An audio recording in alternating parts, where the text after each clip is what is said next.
I awakened an SSS sword, and House Volk stole it from me by disowning me before I could accept it. That was the title of my new life. By the time my crest finished burning off my chest, Tsuko had already stepped forward as the blood heir and claimed the blade I summoned. The chamber cheered for him. They handed me his broken furnace core like trash and shoved me into the rain. 72 hours until qualification closed. 7 days until the battle royale. No crest meant no shelter, no license, no house scholarship, no protected future. In the city registry, I'd gone from adopted son to a legal relic carrier before the summoned blade finished glowing. Then my blood touched the broken core. Blue light split across my palms. Legendary hero, blood.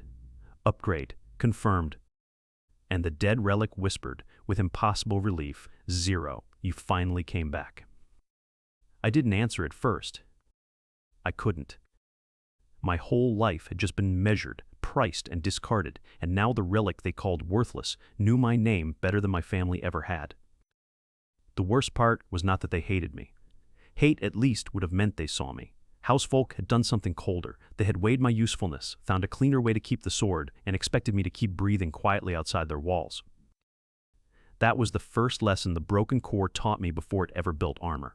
Some people don't throw you away because you are useless. They throw you away because keeping you would prove they were wrong. 3 hours earlier, I'd still believed ceremonies could change a person's future. The summoning hall of House Volk had been washed clean until the black stone reflected every torch. Noble banners hung between furnace pillars. Each banner carried the same red hammer crest that had been pressed onto my coat since childhood. The crest I'd tried to earn every day by waking before the legitimate children and sleeping after the servants. Lord Volk stood at the altar with both hands folded over his cane. He wore the calm face he used when guests were present, dignified, heavy-eyed, impossible to accuse of cruelty because he never raised his voice. Today, he said, House Volk confirms its next Academy representatives. Relic inheritance is not sentiment, it's duty. Everyone looked at Tsuko first. Of course they did. Tsuko was the blood heir. He had the family's black hair, the family's square jaw, the family's easy confidence when servants moved out of his way. He stood beside the summoning circle in a white ceremonial coat with gold seams, chin lifted as if the relics were supposed to apologize for making him wait. I stood 1 pace behind him in a dark coat that had been tailored to fit and still somehow made me look borrowed. Lord Volk had adopted me 10 years ago after a border furnace accident killed the people whose names I no longer remembered clearly. He told visitors I'd been raised as proof of House Mercy. He told me in private that mercy was a debt. I'd paid it with work. I polished cooling channels until my fingers cramped. I'd memorized relic classifications. I'd repaired practice blades for students who later laughed at my lack of bloodline. I'd stayed quiet when Tsuko called me 0 because, as he put it, that was the value a borrowed son brought to a noble forge. The worst part was that I'd tried to make the insult mine. If they thought I was 0, then I'd become the number that started all calculations. That was what I told myself when the summoning circle opened. First, it answered Tsuko. The floor sigils turned red. A broken furnace core rose from the altar basin, round and dull, its shell cracked like cooled slag. It gave off 1 cough of purple smoke and then hung there, lifeless. Someone behind me made a sound like a smothered laugh. Tsuko's face froze. A clerk read the panel in a voice that grew thinner with every word. F, rank auxiliary furnace core, dormant, combat function unverified. The silence wasn't pity, it was calculation. Guests looked at Lord Volk. Lord Volk looked at the core as if it had insulted him personally. Tsuko's hand tightened. Again! The altar has answered, the clerk said. Tsuko turned his eyes toward me, and the hatred in them was so sudden I almost stepped back. It wasn't because I'd done anything. It was because I was still waiting. Lord Volk's mouth barely moved. Proceed. My name was called. Not 0, not servant, not asset. Zirin Volk, adopted candidate. It was the last time anyone in that house used the name written on my papers. I stepped into the circle and placed my palm over the altar mark. The stone was cold for 1 breath. Then the world tore open above me. Black-blue fire spilled from the ceiling ring. The furnace pillars shook. The dormant core that had embarrassed Suko dropped into the altar basin like it had been rejected by a greater presence. Every torch bent toward the center. A blade descended point first through the flame. It was long, black, and too perfect to be metal. Its edge carried red-violet cracks that opened and closed like breathing veins of light. A crown-shaped guard curled around the grip, beautiful in the way a predator's eye could be beautiful from a distance. The clerk's tablet shattered in his hands. A system window burned across the air. SSS, Mythic Relic C, detected. Crown, Eater. Candidate resonance, 0. For one heartbeat, no one spoke. Then the hall exploded. Chairs scraped. Nobles stood. Servants fell to their knees. Suko stared at the sword with a face emptied of color. Lord Volk's calm finally cracked, but not with joy. His eyes sharpened like he had found a jewel in the pocket of a thief. The sword hovered before me. A second window opened. Accept bond? My hand lifted before I gave it permission. Hope is dangerous when you have been starving for it. It doesn't arrive gently. It floods every empty room in you at once. If I accepted this sword, they would have to see me. The house would have to admit the altar had chosen me. The academy would have to open its gates. Suko would have to stop saying I was worth nothing. My fingers almost touched the confirmation glyph. Lord Volk's cane struck the floor. Pause the acceptance. The window flickered. I looked over my shoulder. Father? He didn't correct the word. That somehow made it worse. By house inheritance statute, Lord Volk said, still calm enough that the guests leaned in to hear, a relic awakened on the family altar remains provisional house property until the candidate's acceptance completes. My hand stayed raised in the air. The sword hummed. Lord Volk continued. An adopted bearer's rights are derivative. They may be severed by the patriarch prior to final acceptance if the bearer is found unsuitable for house representation. I understood each word and still refused to understand the sentence. Unsuitable, I said? Suko breathed once, shallow and sharp. Lord Volk looked at me as if I'd forced him to perform a regrettable correction in public. 0. You have served the house with diligence. But bloodline relics must strengthen the bloodline. You were given a place. Do not mistake it for inheritance. The guests were silent now. Some were excited. Some were uncomfortable. None stepped forward. A thin legal blade appeared over the altar. Not a real blade, but a sigil, cold and official. It touched the red hammer crest on my coat. The mark sank through cloth and skin like a brand being pulled out from the inside. I fell to one knee. I won't describe it as pain only.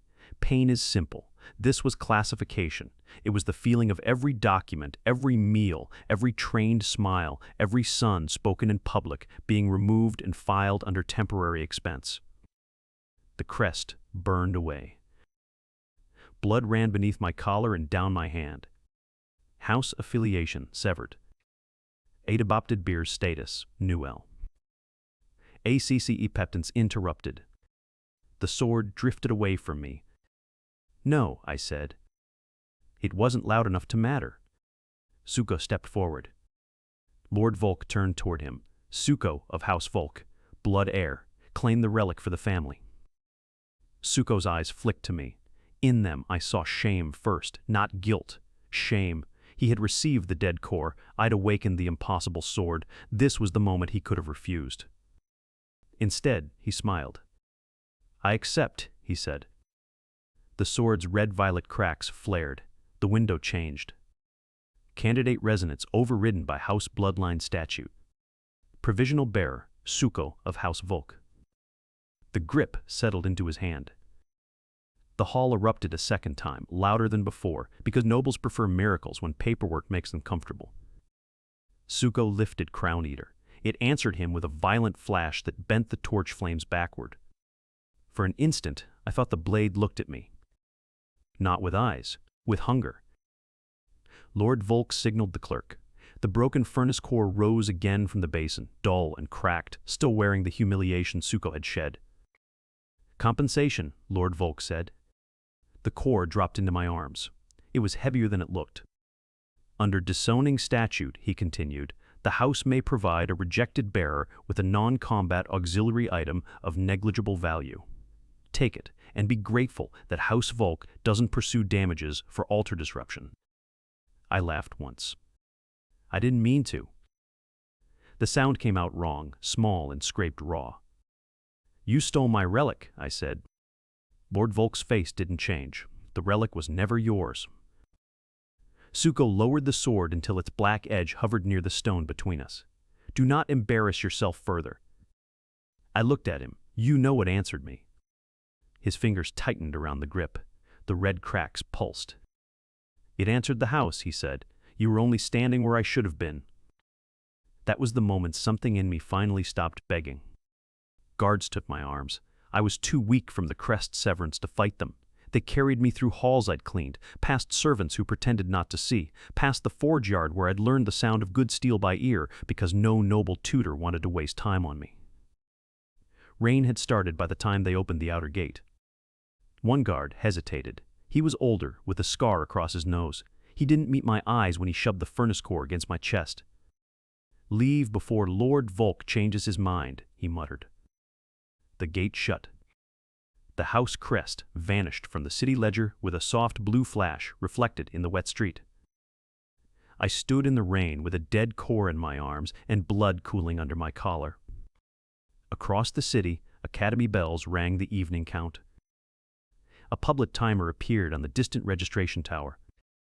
Qualification, close, 72,000. Below it, another notice rotated. BATTT, Royal. Selection event, 7 days. I'd no shelter, no sponsor, no license, no money, no legal right to carry a combat relic if the dead thing in my arms turned out to be anything other than dead. I should have walked to the lower district and found somewhere to collapse. Instead, I held the core tighter. Rainwater ran over its cracked shell. My blood, still warm, slipped from my fingers into a seam in the casing. The seam drank it. Blue light opened beneath the purple-black slag. The core trembled. A ring of luminous symbols spun outward, not red like housefolk, not violet like crown eater, but blue-white with a trace of gold so old it made my teeth ache. UNBO. Blood detected. Discarded furnace core. Transfer confirmed. Sewell, view, resonance. Match found.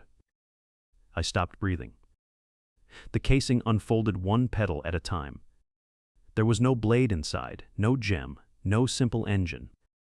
There was a small furnace made of folded light, broken and alive, trying to remember how to burn. A legendary hero blood. Upgrade confirmed. The rain around me froze into bright beads hanging in the air.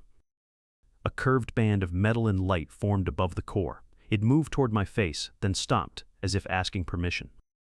I flinched. The band settled around one side of my head and over my left eye. Not a helmet, not yet.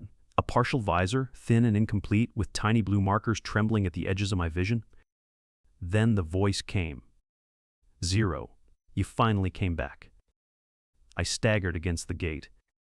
The voice was warm, male, dry with exhaustion, and somehow familiar in a place deeper than memory. Who are you? I whispered. Orobin. Still dramatic after all these years, the voice said. Good. Panic later. Walk now. The visor lit the alley to my right. A route line appeared. Danger. House Volk Patrol. Return window. www. I stared at it. The voice sighed. Ansora, your helmet is incomplete. Your body is bleeding. Your enemies own the gate behind you. Move. They were my family, I said.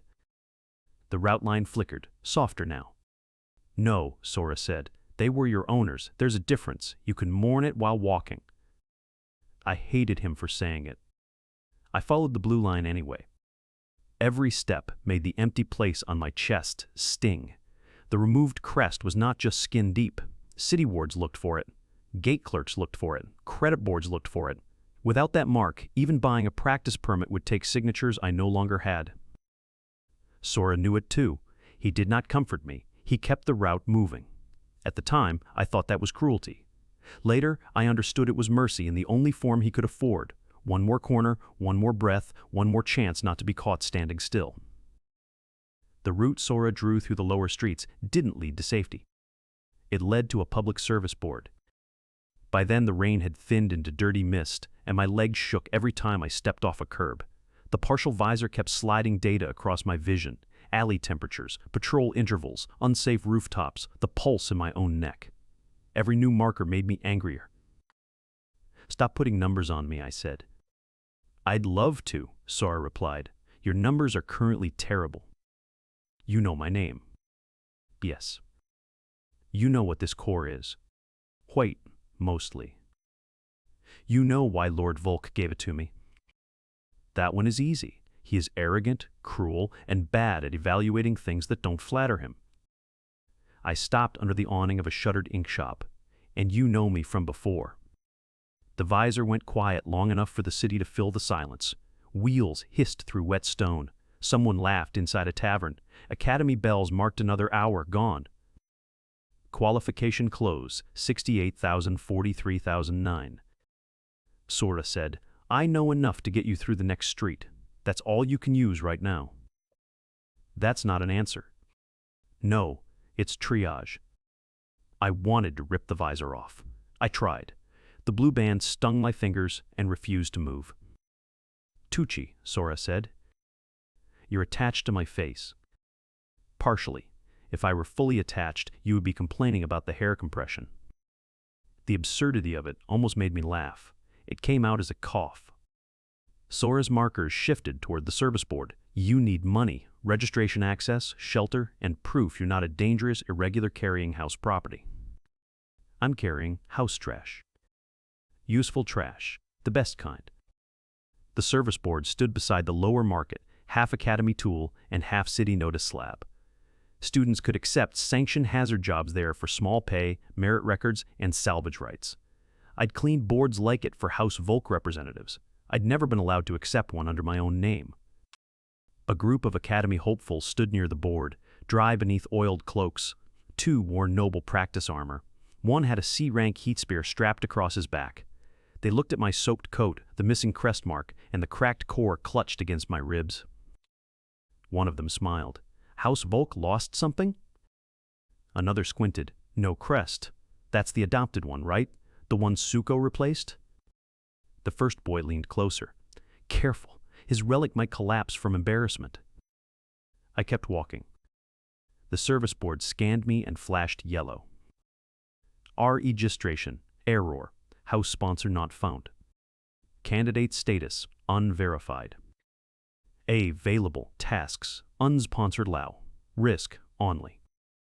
Low risk meant filthy, underpaid, and usually more dangerous than the title admitted because no one cared who got hurt doing it. A girl at the side counter looked up from a stack of tagged components. She was short, with a practical braid, ink on one thumb, and the expression of someone who had already been disappointed by everyone before breakfast. "Do not touch the board if you can't pay the deposit," she said. "I need a job." "Everyone needs a job." "I need one in the next hour." That made her look at my face properly. Her eyes paused on the partial visor, then the core, then the burned place where the crest had been. She didn't flinch. She didn't pity me either. "I'm Yanni," she said. "I assign low-tier salvage when the board is clogged. Your name?" I opened my mouth. The legal name felt like a coat that had been taken back. "Zero," I said. Behind me, one noble boy snorted. "He actually answers to it." Yanni's gaze flicked past me. "Do you want work, or do you want to bleed dramatically on my floor?" "Work." "Good. Drain Channel 7 has a pressure knot under the old heating duct. E-rank students keep breaking tools on it. Clear it. Tag the cracked valve. Bring back the pressure crystal. Pay is bad. Salvage is worse. It may explode if you hit the wrong seam." "Why is that low risk?" "Because the board has a sense of humor." Sora hummed inside my ear. "Take it." "I will take it," I said. Yanni slid a stamped token across the counter. "No combat relic discharge inside the channel. No fire, no illegal cutting. If your dead furnace core makes the problem worse, I charge cleanup to your future earnings." "I don't have future earnings." "Then survive and make some." The drain channel ran beneath the market's old forge lane, where heat pipes from abandoned workshops still pushed breathy warmth into the stone. The entrance tunnel stank of metal, wet ash, and old mana. The 3 academy boys followed as far as the grate, eager for free entertainment. "This is going to be pathetic," one said. The visor mapped the tunnel in blue. Primary. Pressure knot, 41 meters. Likely weak. Seam, left lower valve. Sora said, "Do not step on the black tile." I looked down. The tile wasn't black. It was dark gray, like all the others, and my exhausted brain almost missed the thin ring of mineral crust around it. I stepped over. The boys behind me went quiet. The tunnel narrowed until I had to turn sideways. The furnace core pulsed against my ribs, warmer than before. I reached the pressure knot, a swollen knot of pipes, old crystal, and calcified mana residue, pulsing like a bad bruise. Sora drew a thin line around a cracked valve. "There. Clear residue. Rotate counterclockwise 1/4. Do not strike." Seems easy. It's not. I'm making it look easy because I'm charming. I crouched and worked a broken scraper under the residue. My hands were still stiff from the crest burn. Every movement sent a throb up my arm. The pressure crystal ticked.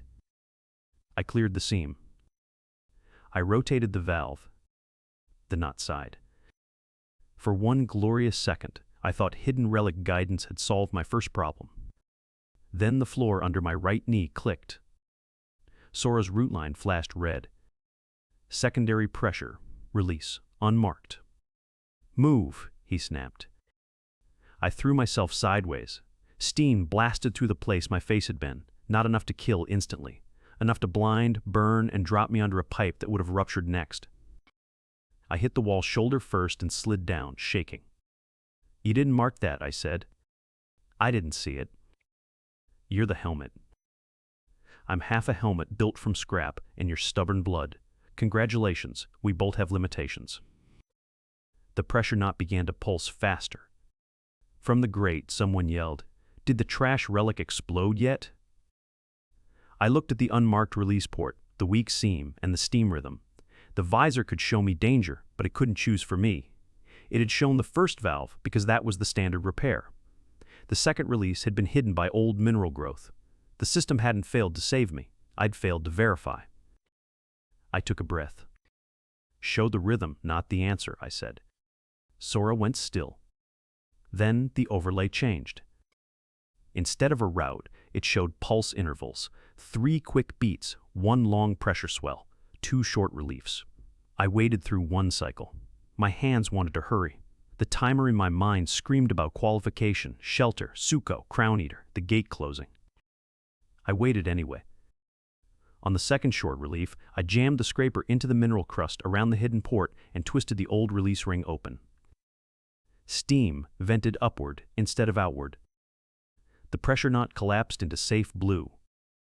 HASR'd cleared. A small crystal dropped from the pike cradle and rolled to my boot. I picked it up with shaking fingers. Outside, the boys had stopped laughing. Yanni inspected the crystal twice, then looked toward the tunnel mouth. "Channel 7 has been listed for 9 days. "Bad valve," I said. "Hidden release port," she corrected. "The Academy inspection team missed it." The noble boy with the heat spear recovered first. Luck. Yanni turned the crystal so the tagged seam faced him. "Then Luck has better handwriting than you." A few merchants chuckled. Not many, not enough to change my life. But the sound wasn't mockery, and that difference hit harder than I expected. The furnace core opened in my arms before I reached the counter. Blue sparks spilled across the salvage Yanni had placed beside my pay. Cracked pressure crystal, old valve ring, 2 strips of heat-treated bronze, and a small amount of sanctioned coin. Material key detected. Utility pressure crystal compatible. Knowledge principle verified root adaptation. Trust sync key partial. Metal light wrapped my hands. I gasped as weight formed around my wrists. Not full gauntlets, more like half-finished bracers of pale steel and blue seams, fingers sketched in light, knuckles incomplete. The market went dead silent. Then a new voice barked inside my head. Those are the ugliest hand positions I have seen in 3 lifetimes. I stumbled into the counter. Sora sighed. Gray. Do not. Gray me, the voice snapped. It was deeper than Sora's, rough, impatient, with the tone of a man who considered volume a teaching method. You gave him route lines and let him claw at a valve like a drunk raccoon. I was trying not to get him boiled. Your standards have fallen. Yanni stared at the forming bracers. Your dead core talks? Apparently it has opinions about my hands, I said. Gray ignored her. Listen, boy, mana is not wish smoke. Power doesn't care how tragic your evening was. If your fingers can't shape intent, the first real spell you force through those gauntlets will cook your own channels. The Heat Spear noble took one step back. Yanni looked from the bracers to my face. Practical doubt hadn't vanished, but it had changed shape. You cleared the job, she said. You get the pay and salvage. Also, the board flagged you. What does that mean? A red notice appeared on her counterslate. IRR regular. Relic activity recorded. UNS-sponsored beer, 0. AC Academy review, recommended. Solved problem, bigger problem. That was becoming the rhythm of my new life. I closed my fingers around the pay before anyone could change their mind. Where can I learn hand signs? I asked. Gray made a pleased grunt, as if I'd finally asked a question worth hearing. Sora drew a new route across my visor. This one led away from the market, through the Scholar Quarter, toward a workshop marked with a name I'd only seen once in house archives. Master, Ryle Formula, Repair, Relic Notation. Gray's voice lowered. He owes me a conversation. You know him too? I asked.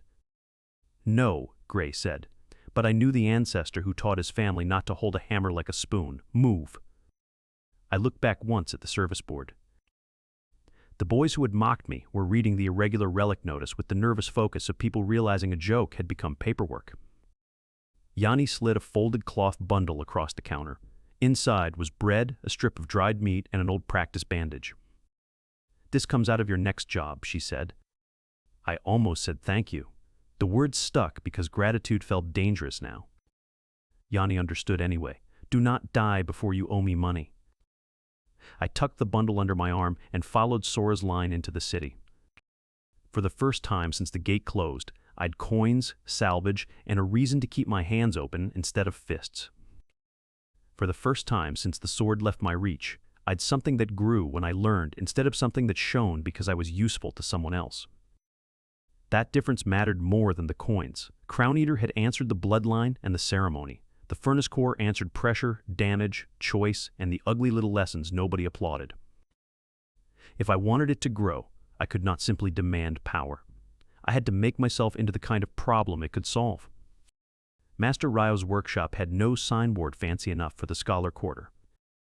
It sat between a map maker and a retired relic appraiser, its windows cluttered with cracked formula plates, practice rings, and old tools repaired so many times that each handle looked like a history lesson. A paper notice on the door said, in cramped handwriting, closed to students who think volume is a spell. Gray laughed. Still family. Sora's route line ended at the door. I knocked.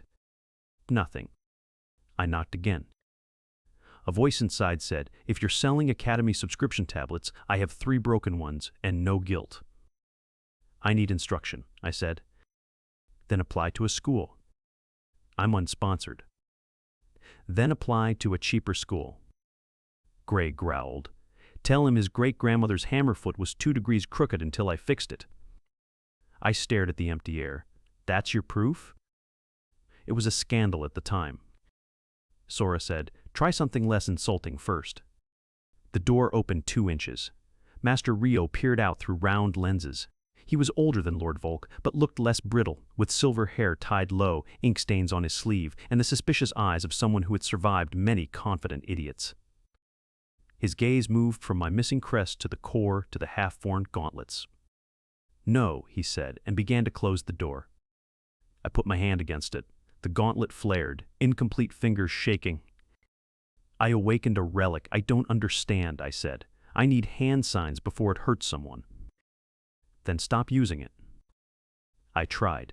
It followed me onto my face. Sora said, "Rude."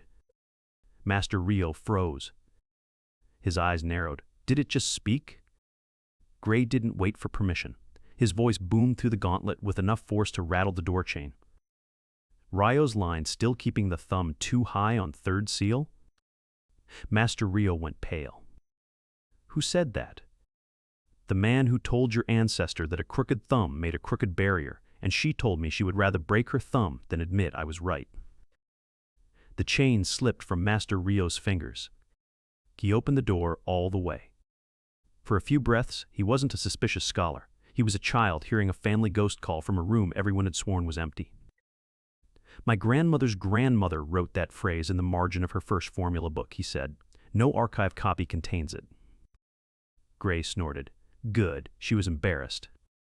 Master Rio took one step back. Inside, quickly, before the street learns, we're having a miracle. The workshop smelled of dust, ink, and warm brass. He locked the door behind us, then made me sit while he examined the core without touching it. Living resonance, he murmured. Fragmented consciousness. Folded forge matrix. Impossible. People keep using that word, I said. Because it's accurate. I need it to be useful. Master Rio looked at me over his lenses. Useful, impossible things are the ones that get their bearers killed first.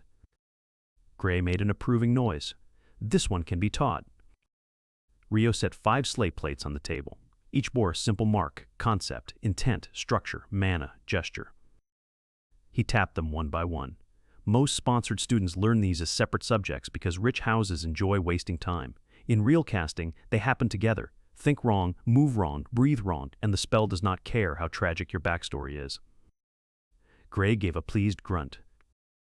I stared at the plates until the symbols blurred. The lesson sounded simple. That made it worse. Simple things leave no room for excuses. Magic is not power, he said. Power is only the pressure behind the door. Magic is building a door that opens where you choose. He tapped the first plate.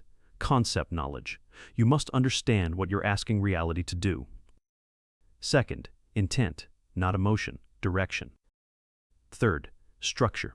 Incantation, order, formula. Fourth, mana, pressure and release. Fifth, gesture, the body's signature on the command. Gray spoke over him. Skip one and you don't cast, you gamble. I looked at my half-formed gauntlets. House Volk tutors said commoners fail because they lack mana.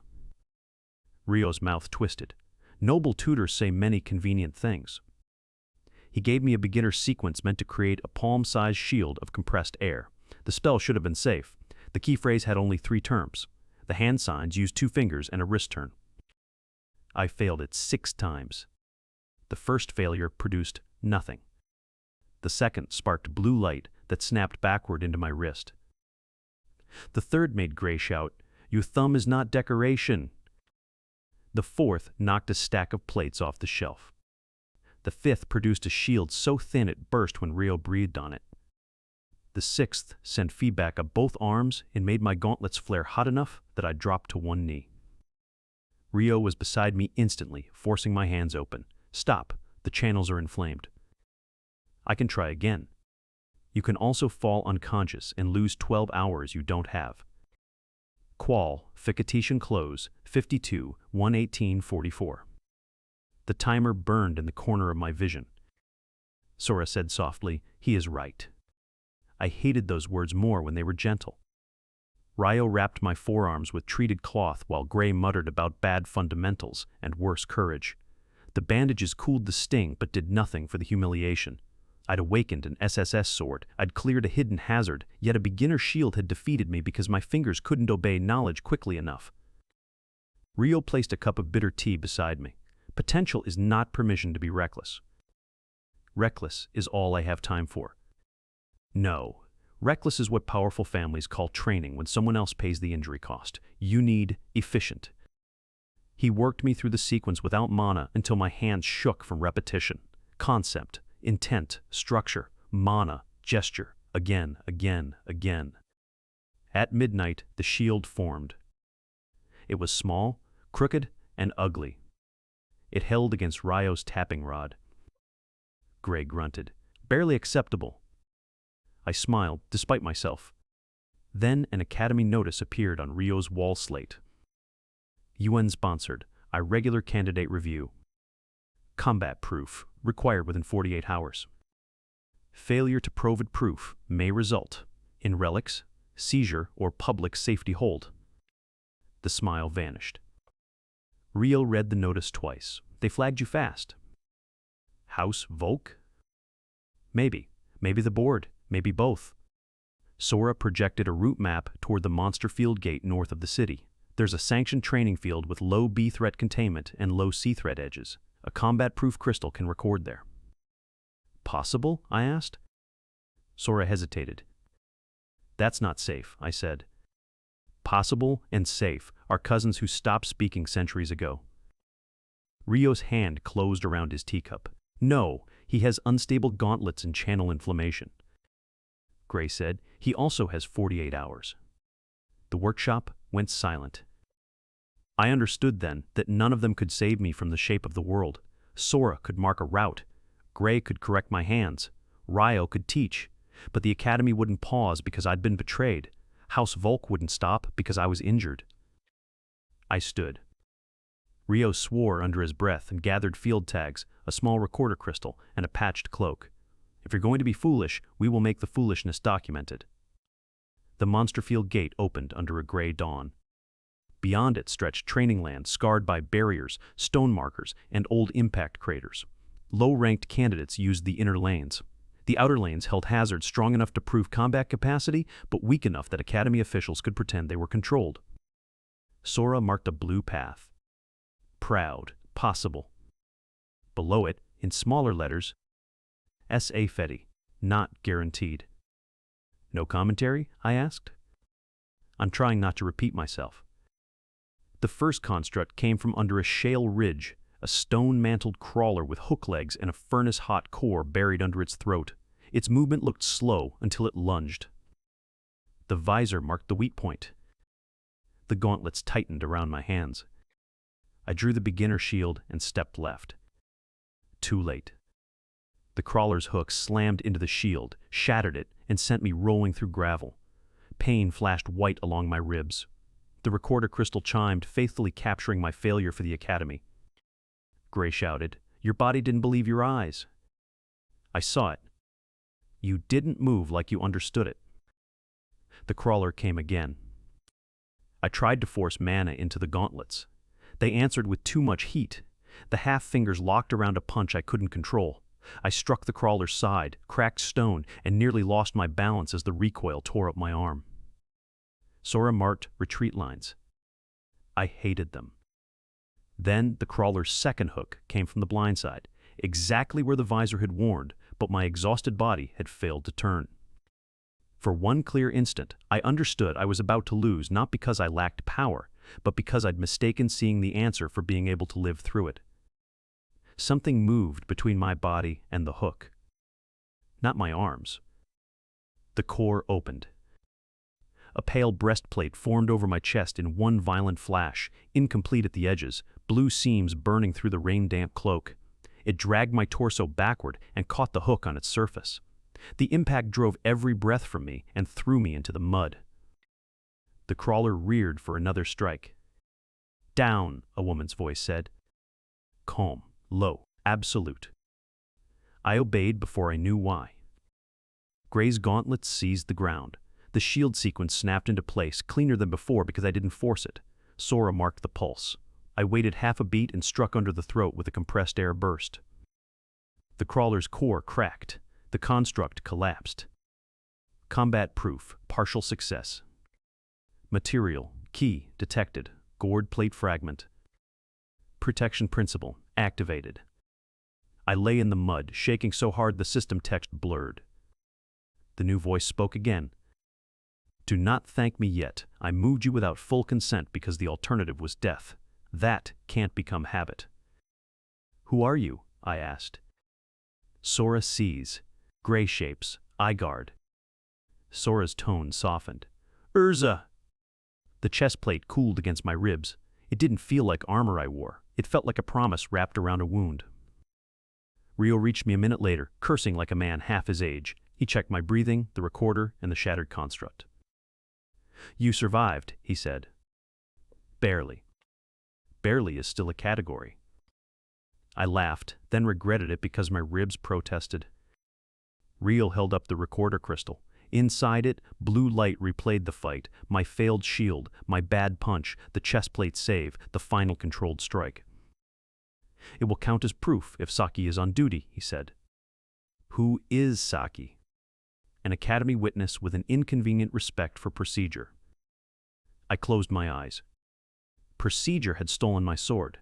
Maybe procedure could keep the core from being stolen too. Urza spoke quietly inside the armor. "Survival is not victory, Zero. It's the chance to choose again." I thought of Lord Volk's calm face, Suko's hand around Crown Eater, the gate closing. Then I opened my eyes and looked at the dawn timer. Qualification close, 45,060 FEF. I'd a helmet that could miss hidden dangers. Gauntlets that punished ignorance. A chestplate that could save me once and hurt me doing it. And proof that I wasn't dead yet. For the academy, that would have to be enough. Rio's workshop became a field clinic, a classroom, and a hiding place for the next 6 hours. He insisted the chestplate had strained my muscles because it had moved against an unprepared body. Urza agreed with him in a tone that made arguing feel childish. Gray told me the problem would have been smaller if my stance hadn't looked like a broom begging for lightning. Sora dimmed my visor every time my pulse rose too high, which somehow made me want to fight all 3 of them. "You're not resting," Rio said after the 4th time I tried to stand. "I have 42 hours. You have ribs. I have deadlines." He pointed at the recorder crystal on his desk. "And you have proof. Maybe." Maybe wasn't enough. An academy relay screen flickered in the corner of the workshop. A public evaluation replay spread across it, carried from the noble training grounds. Suko stood in a ring of white stone with Crown Eater resting over one shoulder. His coat was perfect. His hair was perfect. Housebulk banners framed the image as if the whole city needed a reminder that miracles belonged to families with seals. An examiner released 3 armored constructs. Suko didn't study them. He didn't wait for pulse rhythm. He swung.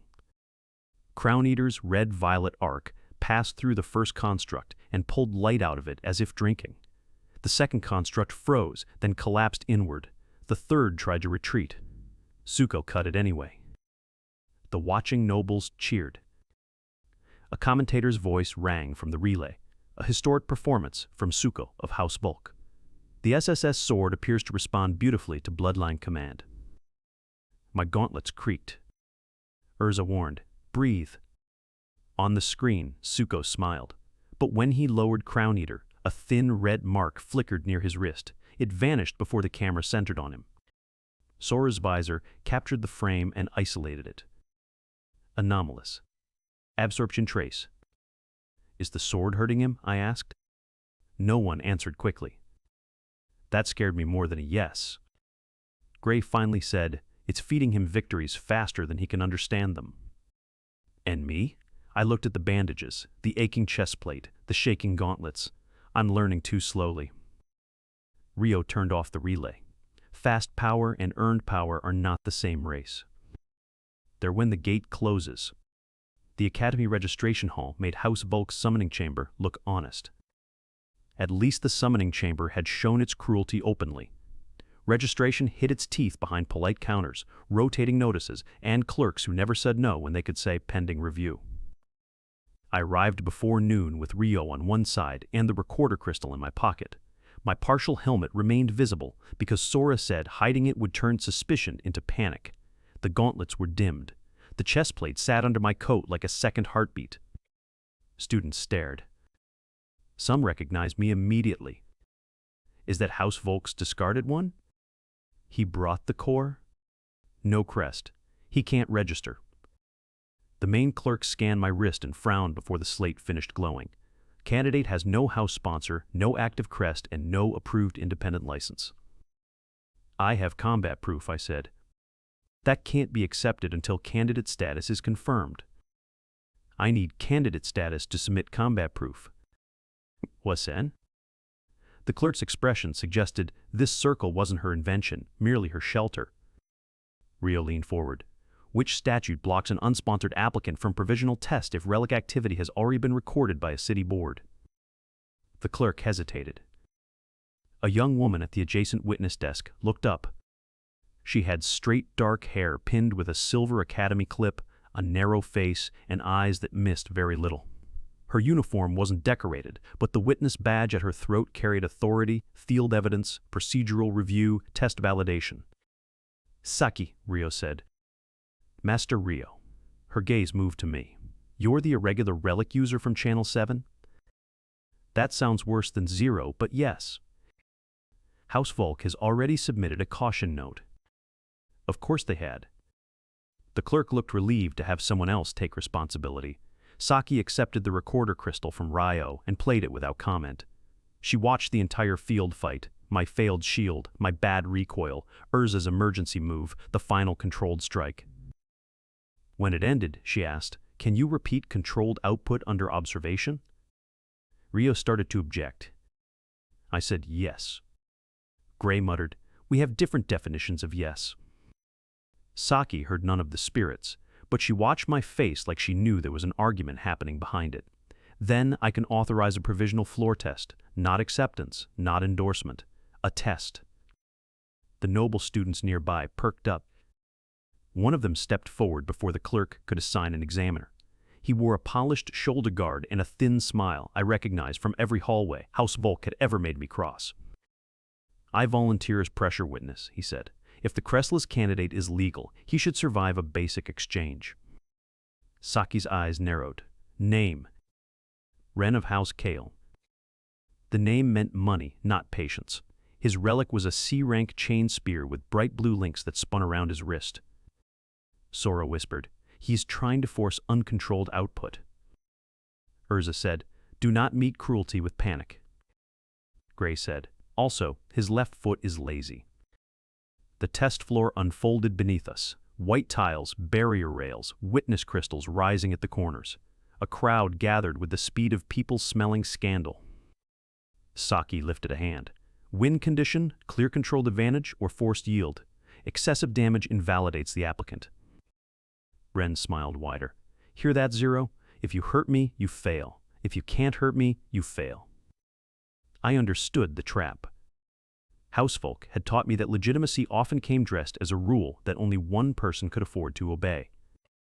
The signal chimed. Ren's chain spear snapped forward. Sora marked 3 routes. I ignored the fastest and took the safest. The chain grazed my shoulder instead of catching my neck. Pain flared. The crowd laughed, then quieted as I stayed on my feet. Ren spun the chain low. I started the shield sequence. My fingers trembled once.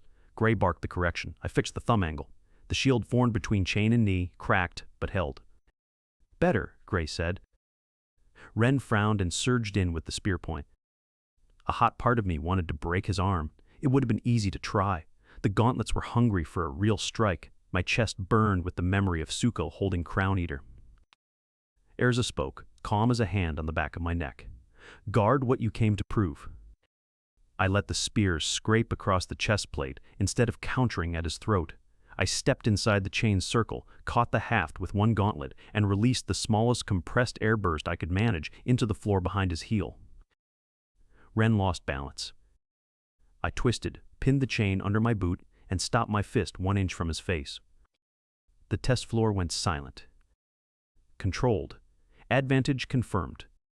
Saki's witness badge flashed. Provisional combat proof accepted, she said. The crowd didn't cheer. That would have been too clean. They murmured, argued, and recalculated. Disbelief replaced mockery, and disbelief was a foothold. Ren yanked his chain free and backed away, red-faced. The clerk's slate updated. Candidate 0, provisional. Relic classification, I regular 1, living forge armor. Rebu pending. A visible gain. Then Saki's desk chimed red. She read the new notice and looked at me with the expression of someone watching a floor vanish under a person who had just stood up. House Volk has filed a petition, she said. Rio's jaw tightened. On what grounds? Ceremony. Inventory claim. They argue the furnace core originated from their altar basin and must be inspected for illegal upgrade contamination. Illegal upgrade contamination? I repeated. The phrase sounded expensive, which meant dangerous. Saki kept reading. Until review, they request temporary confiscation. The gauntlets sparked. Sora dimmed them before the room noticed. Can they do that? I asked. Not automatically, Saki said, but sympathy won't protect you. Evidence might. Rio stepped closer. What evidence? The roster requires rare material verification before final lock. If he delivers a sanctioned field material with live witness record, active combat proof, and timestamp, the Academy can classify the armor as applicant-dependent equipment pending ownership hearing. That buys time. How much time? Saki looked toward the qualification tower. Q. Qualification. Close 24/11/2003. Less than you need, she said. The rare material route appeared on my visor, a field marker deep beyond the safe lanes, past trap ridges and a ravine bridge. Sora's warning came immediately. ROUT, shortest. Pressure. S survival. Lao without movement. Stabilization. I still accepted before fear could make the decision more complicated. Rio grabbed my sleeve. 0. I looked at Saki's evidence slate, the provisional status, the petition from the house that had thrown me away and now wanted the thing they had thrown with me. If I rest, I said, they take the core. If they take the core, I'm back outside the gate with nothing. Urza said, not nothing.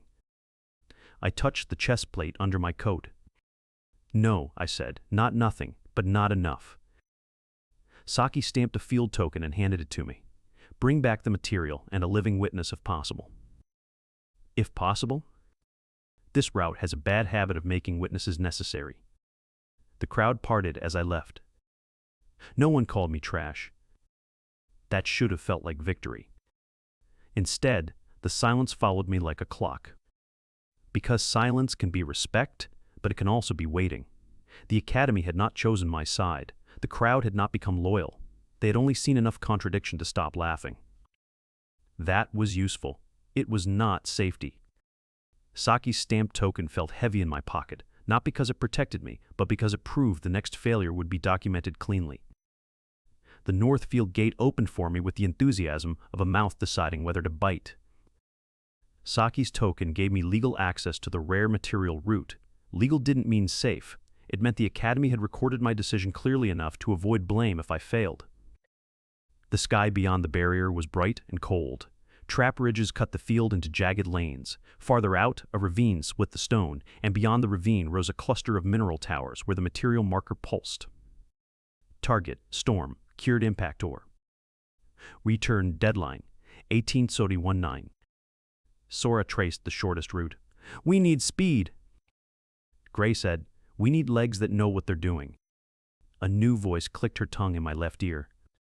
His feet are arguing with the ground. I nearly tripped. Another one? Yuki, Sora said. The new voice was sharp, quick, impatient enough to make Gray sound gentle. Heel too heavy, knees late, shoulders lying. If he sprints like this, he dies before the second ridge. I can hear you, I said. Good. Then obey faster. Oh, I ran anyway. For 30 glorious seconds, panic disguised itself as speed. The helmet drew the path. My gauntlets helped me vault a broken marker.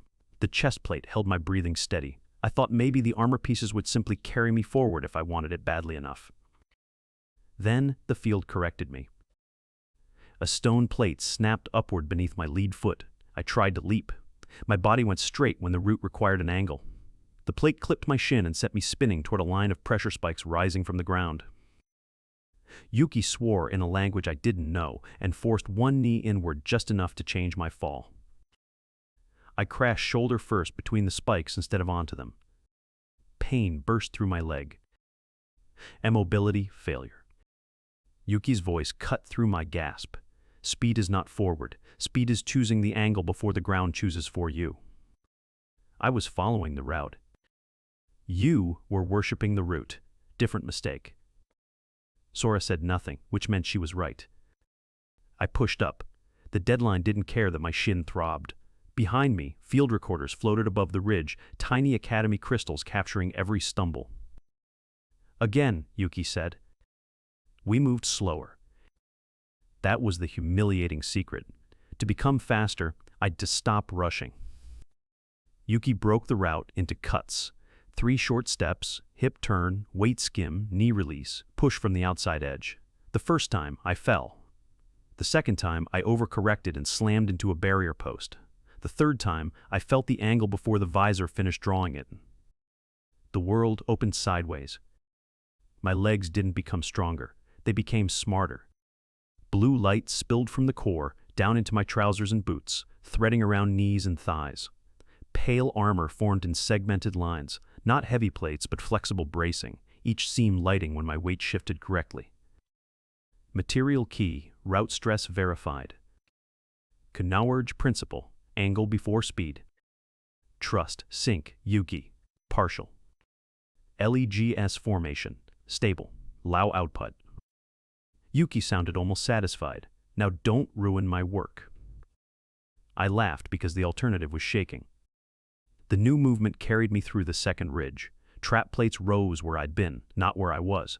Hook vines snapped shut on empty air. A low construct lunged from a mineral trench, and I cut past its blind side instead of meeting it head-on. For the first time, motion felt like thought. Yuki did not let me enjoy it. Again, she said. I made it through. You made it through once. Luck is not a technique. So I did it again. Then again. By the 5th cut, my shin screamed less because my angle stopped asking it to carry the whole mistake. By the 6th, the visor line became a suggestion instead of a leash. That was when I understood why Sora had gone quiet. He was not offended. He was making room for the part of the armor that knew the answer better than he did. Then the ravine screamed. The old bridge across it had collapsed into 2 hanging sections connected by chains and broken planks. The impact ore marker pulsed on the far side. On the near side, half hidden under a fallen support beam, a medic uniform flashed white. Kisa. I didn't know her name yet, but her witness badge still glowed at her throat. She had short hair tucked under a field cap and one hand pressed against a cracked barrier device. 2 smaller candidates huddled behind her while a ravine crawler circled below, waiting for the barrier to fail. Saki had said the route made witnesses necessary. Now I understood. Kisa looked up as I reached the bridge. Recognition crossed her face. Provisional candidate 0? That depends on whether I survive the next minute. The ore is across, she said. Take it and send help. The barrier device sparked. The candidates behind her flinched. Sora highlighted the far route. If we cross now, we can still return before lock.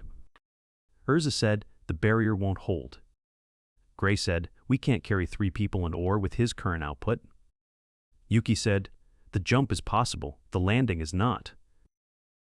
Another voice, bright and reckless, laughed like wind over a cliff edge. Then he needs to learn landing. I closed my eyes for half a breath. Please tell me that wasn't the boots. Nami, Sora said. Nami's voice bounced with dangerous cheer. Falling is just traveling where the ground has an opinion. I hate that sentence. You will love it if you survive. The ravine crawler struck the barrier. Kisa grunted as the device cracked. There was no perfect answer. The shortest route said ore first. The protective route said rescue first. The legal route said proof mattered. The human route said 2 candidates and a medic were about to fall. I thought of Crown Eater cutting the 3rd construct that had already tried to retreat. I thought of Suko's smile when he claimed what answered me. I thought of Lord Volk calling me unsuitable. Then I stepped back from the bridge. Yuki understood first. Angle hard left, 3 steps. Nami laughed louder. Finally. I ran. Not straight. Not panicked. 3 short steps, hip turn, weight skim, outside edge. The leggings flared. I hit the hanging bridge support instead of the planks, pushed off the chain, and launched across the broken span. For one impossible second, there was only sky, ravine, and the bright ore marker beyond Kisa's shoulder. Then gravity remembered me. Now, Nami said. The core opened down through my feet.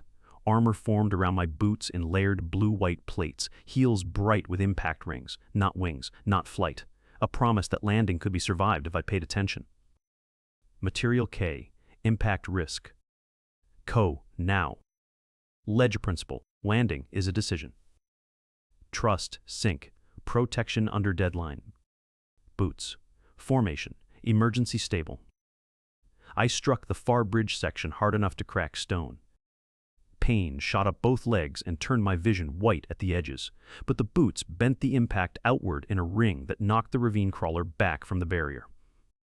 Kisa stared at me. Nami whooped. Again, she said.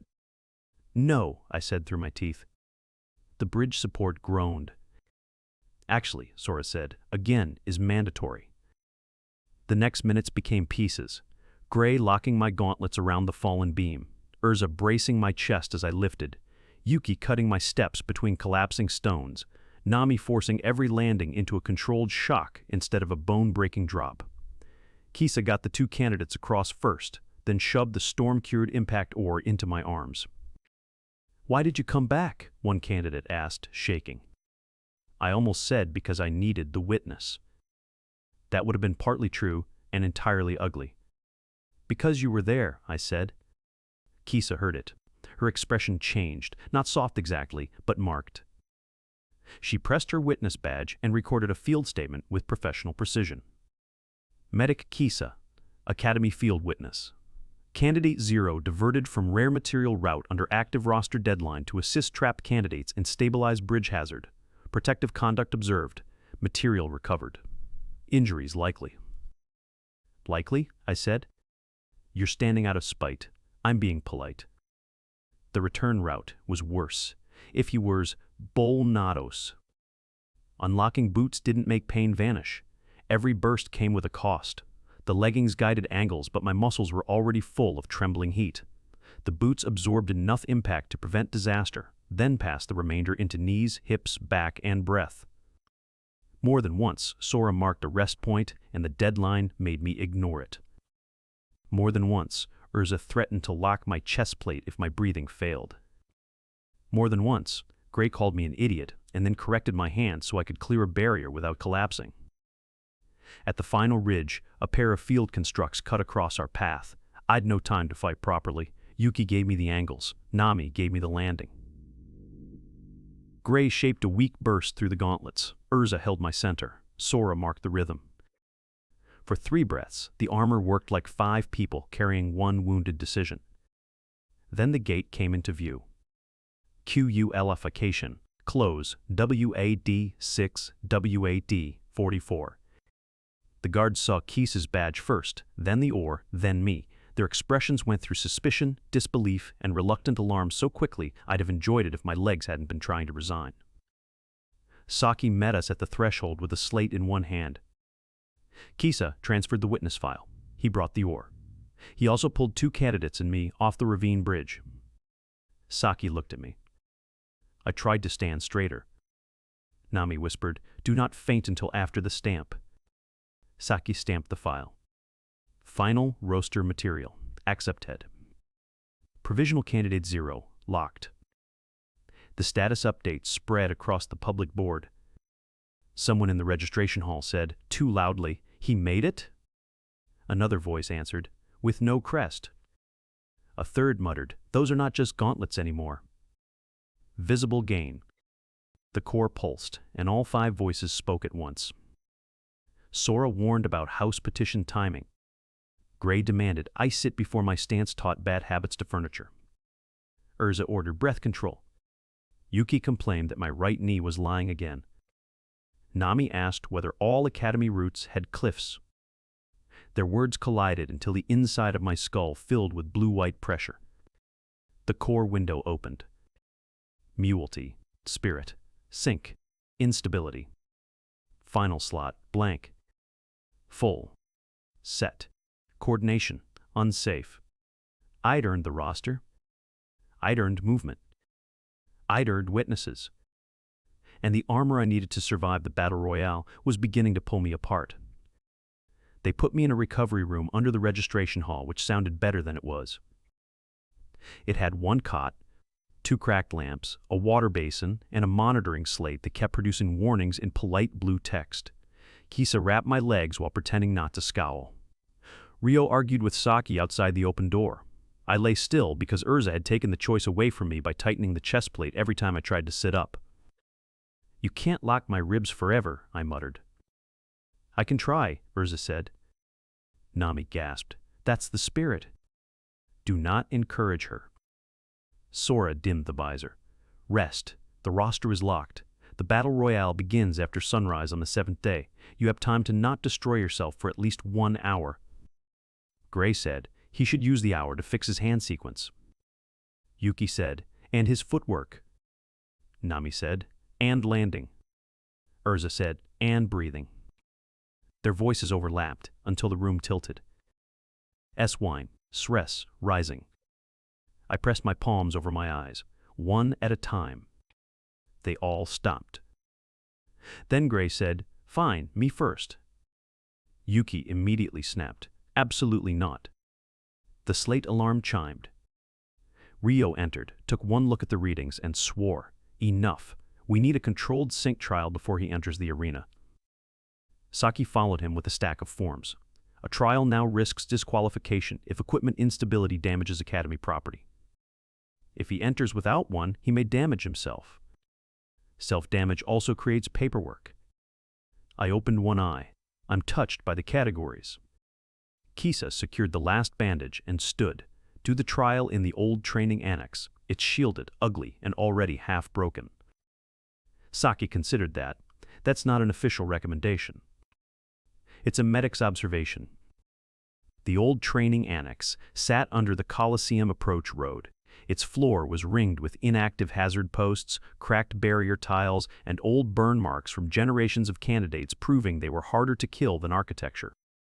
Saki logged the space as private preparation. Rio set up monitoring crystals. Kisa stayed near the door with medical supplies. I stood in the center while the armor settled around me in incomplete pieces. Helmet visor, gauntlets, chest plate, leggings, boots. 5 spirits. 5 functions. 5 opinions. The annex hazard began with a simple rotating blade construct and a pressure wall. Sora marked routes. Gray demanded a shield formula. Erza wanted the guard line. Yuki corrected my angles. Nami suggested using the wall as a launch point. I tried to obey all of them. That was the failure. My left foot cut while my right hand started the formula. The chest plate shifted to block an attack my legs were already avoiding. The boots charged for a jump while the gauntlets grounded for casting. The helmet overlay split into 6 route options, each one screaming priority. My body locked. The pressure wall hit me full in the chest and threw me across the annex. I struck the barrier hard enough to crack the old tile. Full. Set, sync, failure. Rio started toward me. I raised one hand. Wait. Everything hurt. That wasn't new. What was new was the reason. The armor hadn't failed because it was weak. It failed because every piece was trying to save me separately.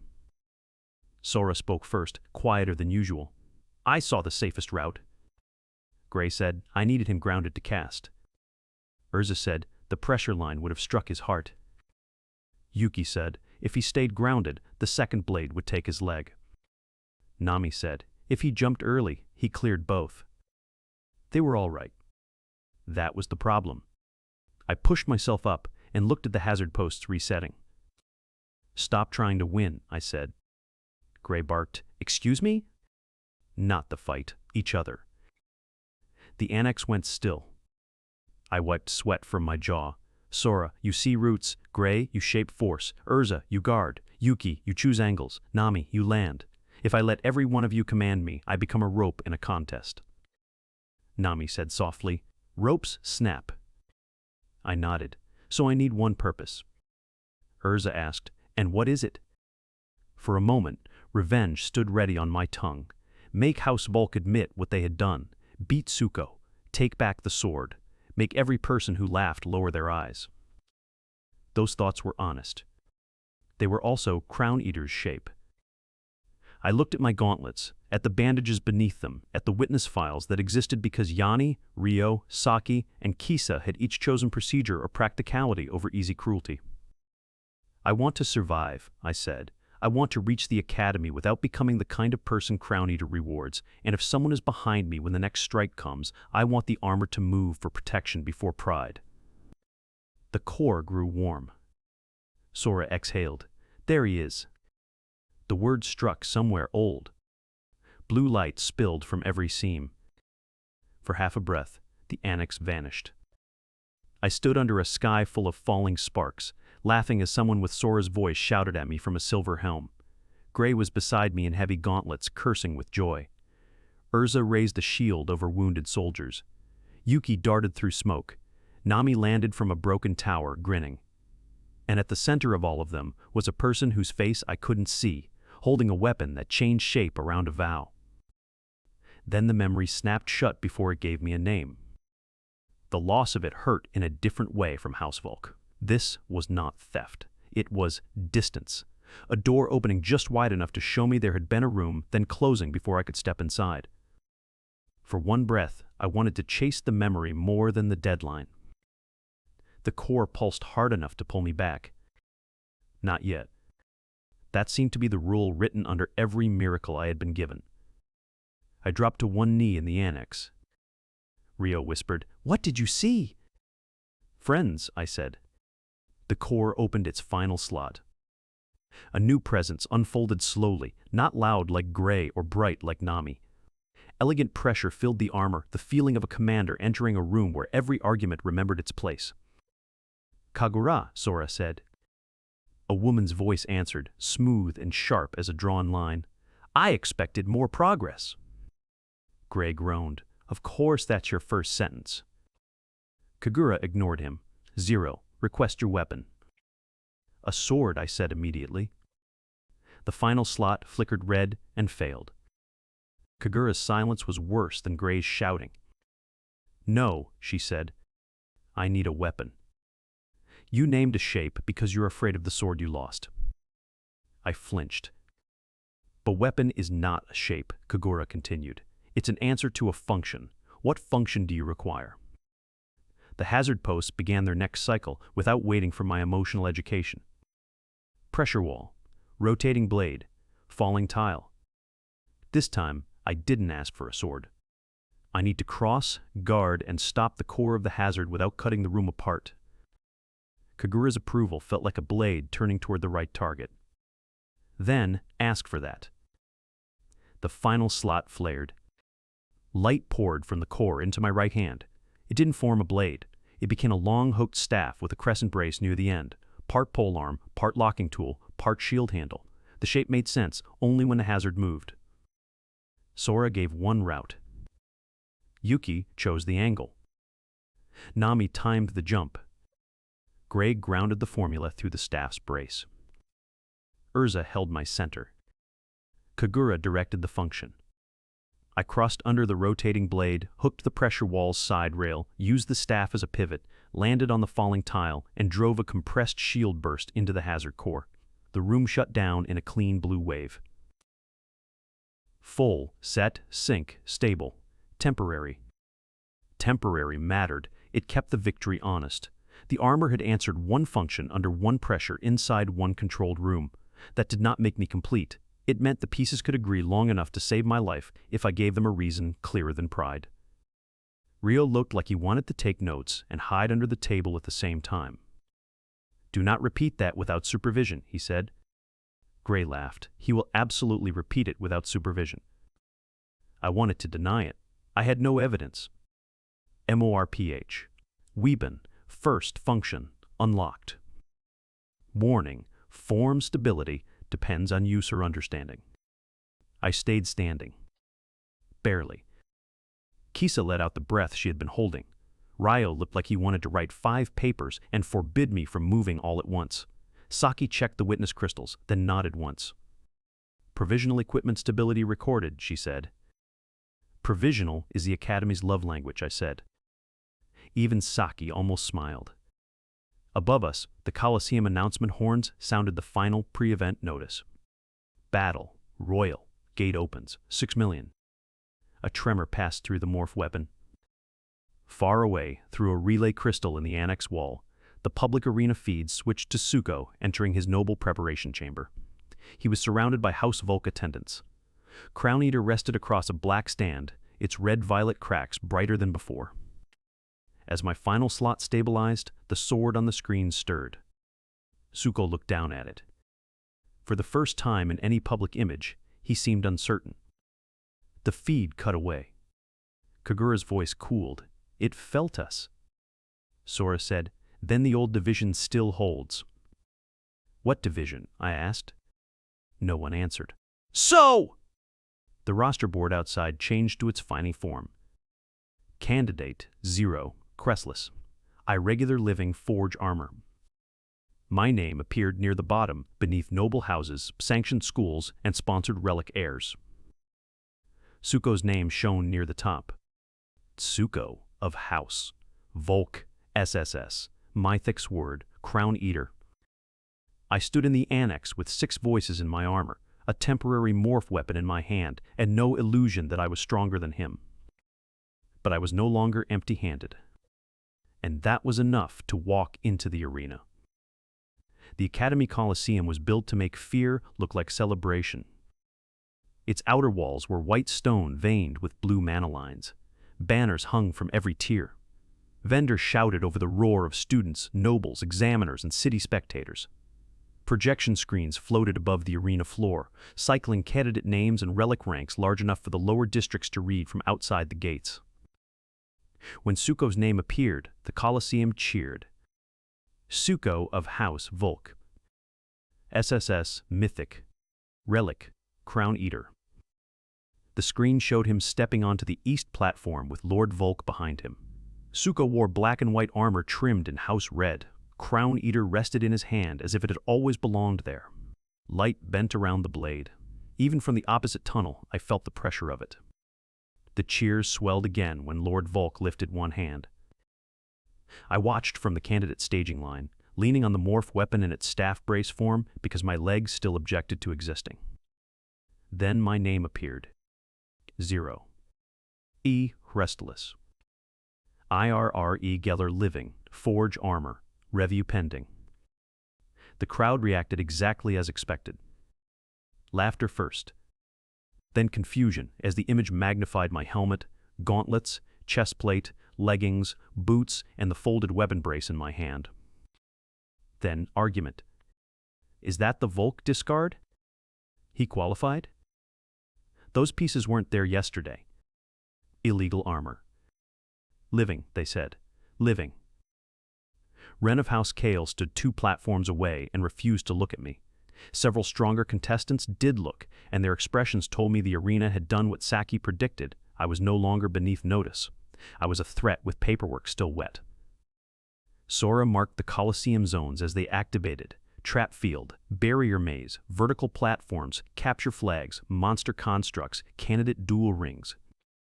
This is not a simple elimination event, he said. Points for survival, objective clearance, combat proof, rescue conduct, and relic control. Gray grunted. Good! Means we can win without pretending to be Crown Eater. Kagura added, do not chase Suko. Make the arena prove you. The first horn sounded. The floor split into lanes. Round 1 dropped us into a trap field of white stone plates, mana vents, and false paths. Candidates scattered. Sponsored teams moved in rehearsed formations. I saw Suko at the far east side, walking rather than running. Constructs rose in front of him. Crown Eater passed through them, and red-violet light streamed into the sword. The screen loved him. So did the crowd.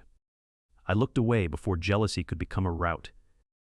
Sora projected 3 paths through my lane. The fastest glowed bright. The safest curved too far around and would cost points. The third crossed a pressure cluster that looked impossible until I remembered Channel 7. Show me rhythm, I said. The overlay changed. Yuki hummed approval. I waded through 1 pulse cycle while 2 candidates sprinted past me and triggered a false bridge. They tumbled into a harmless capture net, cursing as the scoreboard marked penalties. I moved on the second relief. The trap field tried to embarrass me. Plates tilted, Vents released steam. A construct shaped like a metal hound lunged from a blind pocket. I cut across its shoulder instead of away, hooked the staff brace under its neck, and used its own momentum to throw it into a pressure plate that opened the hidden route. The crowd noise changed. Not cheering. Recognition of a mistake. Objective. Route discovered, 0. The public screen replayed my steps with the blue route line visible. A commentator said, the irregular candidate appears to be verifying traps rather than reacting after activation. Sora sounded unbearable. I appear to be handsome as well. You're a line on my eye. A handsome line. Round 2 punished me for feeling clever. 3 candidates converged as soon as I left the trap lane. 1 carried a wind fan. 1 had twin shock rods. The 3rd wore a bronze mask relic that distorted distance around his hands. None attacked Suko. Of course they didn't. Suko was a noble favorite with an SSS sword and house guards watching from the upper box. I was crestless, provisional, and worth points if exposed.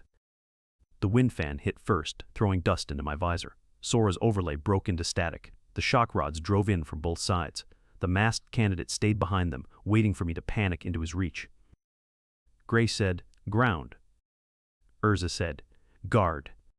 Yuki said, left angle. Nami said, jump the fan. Kagura said, function. I exhaled. Not 6 commands. 1 purpose. Survive. Protect. Prove. I dropped the staff brace into the floor and asked for a barrier hook, not a blade. Kagura shaped the end wider. Gray fed the beginner shield formula through it. The barrier formed low, angled into the wind. Dust split around me. Yuki cut my footwork left. Urza took the first shock rod on the chest plate with a bright flash that numbed my ribs but didn't break the guard. The second rod came from my head. Sora's static cleared for 1 blink. I ducked under it and hooked the fan relic's lower spoke with the morph weapon. Nami threw my weight into the turn. The fan candidate spun off balance. The shock rods crossed each other by accident, discharged, and dropped both wielders to their knees in a harmless blue stun. The masked candidate lunged. For 1 hot instant, I saw his throat open. The gauntlets could strike. The morph weapon could sharpen. The crowd would cheer a decisive counter because crowds love pretending rules are morality after the impact. Urza said 1 word. Restraint. I changed the staff into a crescent brace and trapped the masked candidate's arm against the floor without breaking it. Controlled. Triple advantage. The scoreboard flashed my name. The crowd did cheer that time. It wasn't huge. It wasn't clean. It came mixed with boos, arguments, and shocked laughter. But it reached me all the same. I looked toward the upper box. Lord Volk watched without moving. His face remained calm, but his hand tightened on the balcony rail. Suko was in another zone, cutting through a barrier challenge. Crown Eater didn't solve the barrier by understanding the formula. It consumed the nodes 1 by 1 until the structure collapsed. It was faster than me, more beautiful in a terrible way. The crowd roared louder for it. A thin red line crawled from Suko's wrist toward his sleeve. He didn't seem to notice. Round 3 began as a formula gate. A wall of rotating sigils rose between candidates and the next scoring zone. Brute force would trigger penalties. Proper casting could open a lane. Sponsored students pulled out memorized sequences. Some succeeded, some failed, and were thrown back by blue force. Rio's lesson returned sharper than the arena noise. Concept, intent, structure, mana, gesture. The gate's concept wasn't open. That would be too simple. It was pressure equalization between 2 rotating fields. The intent had to be passage without rupture. Structure required matching the outer sigil rhythm. Mana had to be low and constant. Gesture had to finish after the second rotation, not before. Gray sounded pleased despite himself. Now you're thinking with your hands. I formed the signs slowly. A noble girl beside me scoffed. Too slow. She shoved Mana into the gate. It threw her backward into a penalty ring. I waited. Second rotation. Thumb correction. Release. The gate opened a narrow blue lane. Formula gate cleared, 0. Rio's witness crystal, somewhere in the stands, probably recorded me not embarrassing his family line. That thought steadied me more than it should have. The next zone rose vertical. Platforms lifted into the air in staggered columns, some solid, some fake, some set to collapse after touch. Candidates began leaping, climbing, flying with approved relic functions, or falling into nets. The objective flag hung near the top. Yuki and Nami both went silent. That frightened me. Problem? I asked. Yuki said, many. Nami said, fun, many. Sora marked the path. No true flight. We climb with angle, burst, brace, and landing. Miss 2 in a row, and we lose enough height to be captured. Halfway up, the platform under a younger candidate failed. He had a school badge, not a noble crest, and the shock on his face looked exactly like my first fall in the field. He dropped toward a lower support ring with no net under that section. The objective flag was 3 jumps away. The point-efficient move was to keep climbing. The armor waited. I changed direction. Yuki cut the angle so sharply my thigh screamed. Nami charged the boots. Kagura flattened the staff into a catching brace. Urza tightened around my ribs. Gray grounded a burst through the brace as I intercepted the falling candidate. The impacts drove us both down 2 platforms. Nami absorbed what she could. Pain shot up my legs again, familiar and bright. The candidate clung to my arm. Why? Bad habit, I said. The crowd saw. The scoring board saw. Kisa's field witness statement replayed in a corner of the public feed, linking the ravine rescue to the arena rescue. The commentators changed tone. Candidate 0 has diverted from objective route again for protective conduct. The armor's movement suite appears incomplete but adaptive. Incomplete. Adaptive. Those words were fairer than gifted. We climbed back. Slower, but cleaner. I didn't win the vertical zone. Suko did, by slicing the upper lock apart and absorbing the penalty backlash before it could hit him. The crowd screamed his name. I placed 4th. But the candidate I caught placed alive, and the scoreboard gave me enough protection points to stay in the top ranks. Round 4 blurred into a maze of construct duels, capture flags, and forced alliances. Contestants who had mocked me in the staging line began avoiding direct engagement. Others tried to bait me into overusing the armor. I learned to say no to fights that only proved anger. I learned to use the morph weapon as brace, hook, shield, staff, clamp, and once, briefly, a blunt hammer, after Gray made me explain exactly why the shape was needed. Every piece received its public proof. Sora found hidden routes, but only after I checked the rhythm. Gray shaped formula output under pressure. Urza turned lethal openings into controlled stops. Yuki carried me through collapsing lanes without pretending straight speed was wisdom. Nami made impossible-looking landings survivable, not painless. Kagura refused every vague request for more power and rewarded every clear function. By late afternoon, the crowd no longer laughed when my name appeared. That was its own kind of noise. Silence from people who want to mock you but can't find the old angle is louder than cheering. Before the pause, the arena forced one more lesson into me. It came through the central objective, a rotating crystal engine the Academy called a crown tower. The name made Sora mutter something unkind. 4 stairways spiraled around it. Each stairway carried a different obstacle: formula locks, impact plates, moving barriers, and construct guardians. Candidates could earn points by reaching the top, placing a hand on the tower core, and holding contact long enough for the witness crystals to read relic control.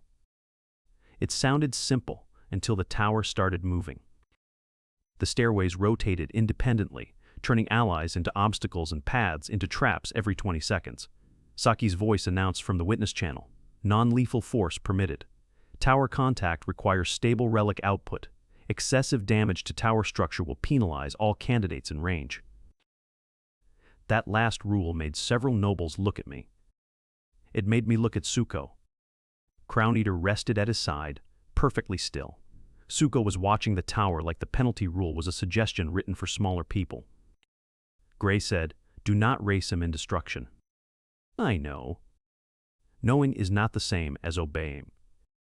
That was painfully fair. The horn sounded. I took the impact stairway because my boots needed public proof that didn't depend on falling off a bridge. The first plate launched upward when I stepped on it. Nami called the rhythm. I bent my knees, let the plate throw me instead of fighting it, and landed 2 levels higher on a narrow rim. The crowd reacted with a sharp intake of breath. It wasn't a cheer yet. It was the sound people make when a fall turns into a root. The second plate launched sideways. Yuki cut my angle. I struck a barrier with the staff brace, pivoted, and landed in a crouch on a platform that vanished behind me. A sponsored candidate with a silver bow relic reached the same tier from the formula stair. She glanced at me, then at the tower core above. "Temporary truce?" she asked. "Until the next rotation." "Ooh, fair." Her name flashed over her shoulder. Mina, Academy School sponsor. Not noble, not lower district, skilled enough to be dangerous and practical enough not to waste time. She fired 3 blunt light arrows into Guardian constructs while I anchored a shield hook and pulled a rotating bridge into place. For 15 seconds, we worked like people who didn't need to like each other to survive. Then Tsuko reached the tower. He didn't climb the stairs. He cut through the support lines between them. Crown Eater severed the rotating seals, drank the mana from the released locks, and made its own path in red-violet arcs. The tower shuddered. Candidates yelled as stairways lurched off rhythm. "ST, are you sexual? Damage warning." Tsuko laughed, but the sound was too sharp. "Still following rules?" he called down. The crowd loved it. They loved the arrogance because it looked like certainty from far away. Mina slipped as the bridge under her rotated early. I caught her wrist with the morph weapon's hook and nearly lost my own footing. The tower core was above us. Tsuko was already there, one hand on the crystal, Crown Eater drinking from the contact point. Tower, control, Tsuko, 82%. Sora marked a route to the opposite side, where the tower's remaining legal control node still pulsed blue. "He is brute-forcing the core," Sora said. "We can stabilize the node and score through control quality instead of control speed." "Can we beat him?" "No." The honesty hit clean. Gray added, "Not in raw output. Not today." Kagura said, "Then don't define victory as his strength." I hauled Mina onto the platform and released the hook. "Go for your own points." She stared at me. "You're giving up tower contact?" "I'm changing what I'm proving." That answer sounded better than my heartbeat felt. I crossed under a collapsing stair rib and drove the shield staff into the blue control node. The node wasn't damaged enough to break, only unstable because Crown Eater had ripped power from the central line. Gray walked me through a stabilizing formula while the tower bucked. Urza held my ribs. Yuki and Nami kept my feet moving in micro-steps so the shifting platform didn't throw me. Sora counted pulses. Kagura shaped the staff into a forked brace that could hold the node open without cutting it. Tsuko reached full contact above us. Tower control, Tsuko, complete. The crowd roared. Then the second score appeared. Stability, restore, 0. Structural, collapse prevented. Protective control bonus. The roar faltered, divided, then returned with a different edge. Tsuko looked down at me from the top of the tower. For the first time in the arena, his expression wasn't smug. It was offended. Not because I'd beaten him. I hadn't. He had touched the core first, scored higher in raw control, and drawn the biggest cheer. He was offended because my smaller action had mattered in the same public frame. Crown Eater's red lines crawled along his wrist again. Mina landed beside me after the tower reset and gave me a quick nod. "You stabilize my exit too." "Do not make it sound noble. I was under it." "You could have left the rest of us under it." She ran before I could answer. The scoreboard updated. Tsuko remained first. I climbed from disputed middle rank into confirmed contender range. That should have been impossible after placing 4th in the vertical zone. Protective conduct, control quality, formula gate clearance, hidden route discovery, and rescue scoring had stacked into something the crowd could read even if they didn't understand the mechanics. The Academy displays began showing my earlier scenes in sequence: Channel 7, the registration test, the ravine bridge, the formula gate, the vertical rescue, the crown tower stabilization. A narrative had formed without housefolk's permission. That frightened them more than any single score. From the upper box, Lord Volk spoke to his advocate. I couldn't hear the words, but I saw the timing. He waited until the displays showed the broken furnace core in my arms after the ceremony, then gave the order. Saki saw it too. Her mouth tightened. Sora whispered, "Now!" Only then did I understand the real reason House Volk had waited. If they challenged me too early, confiscating the core looked like bullying a failure. If they challenged me after the arena had seen proof, they could claim public safety and inventory rights over something valuable. They had let me build evidence that the armor mattered. Now they wanted the armor because it mattered. Then House Volk moved. During a pause before the final scoring sequence, the arena displays shifted. Lord Volk stood in the upper legal box beside 2 Academy officials and a House advocate in red-trimmed robes. Saki appeared on a lower witness platform, expression controlled. Sora's visor pulled the document text from the projection. Ceremony, inventory claim. Emergency ownership. Review request. "They're doing it now," I said. Kagura's voice turned cold. "Because the crowd has seen enough proof to make delay dangerous." Across the arena, Suko lowered Crown Eater and looked up at the legal box. He seemed confused for 1 second, then relieved. If House Volk claimed the armor as inventory, then my gains weren't mine. If my gains weren't mine, then Suko didn't have to face what the altar had first done. Crown Eater pulsed in his hand. The arena lights dimmed for the review. Saki's voice carried through the Coliseum. Candidate Zero's scoring sequence is paused pending ownership challenge. A wave of protest and excitement passed through the stands. Lord Volk stepped forward. He didn't shout. He didn't need to. "House Volk recognizes the Academy's commitment to public safety," he said. "The item carried by the crestless applicant originated from our summoning altar and was part of our ceremony inventory. Its illegal transformation after contact with an unstable disowned bearer requires immediate inspection." Unstable. Owned. Disowned. Bearer. Not son. Never son. The old shame rose, looking for a place to surrender. I tightened my grip on the morph weapon. Urza said, "Stand." So I did. The arena had learned my name. Now the law was going to decide whether I was allowed to keep it. The Academy didn't clear the arena for the ownership review. That was the first sign Saki hadn't surrendered the procedure entirely to House Volk. If the officials had removed the spectators, Lord Volk would have owned the room. His calm worked best behind closed doors, where he could make cruelty sound like maintenance. In public, he had to keep every word polished, and polished things reflected more than people intended. The scoring platform sank. A legal dais rose from the center of the arena. Its floor was etched with Academy seals, relic registry circles, and witness channels that carried every spoken word to the stands. I was ordered to stand on the applicant mark. Lord Volk stood on the claimant mark. Suko remained on the East Combat platform with Crown Eater in his hand. He wasn't part of the petition, officially. That was how House Volk liked to arrange damage. One person benefited, another person spoke, and the person harmed was told to respect procedure. Saki took the witness mark. 2 senior officials sat above her. One wore the blue mantle of Academy safety. The other wore the gray sash of relic registration. The House advocate unrolled a thin metal document that projected red text into the air.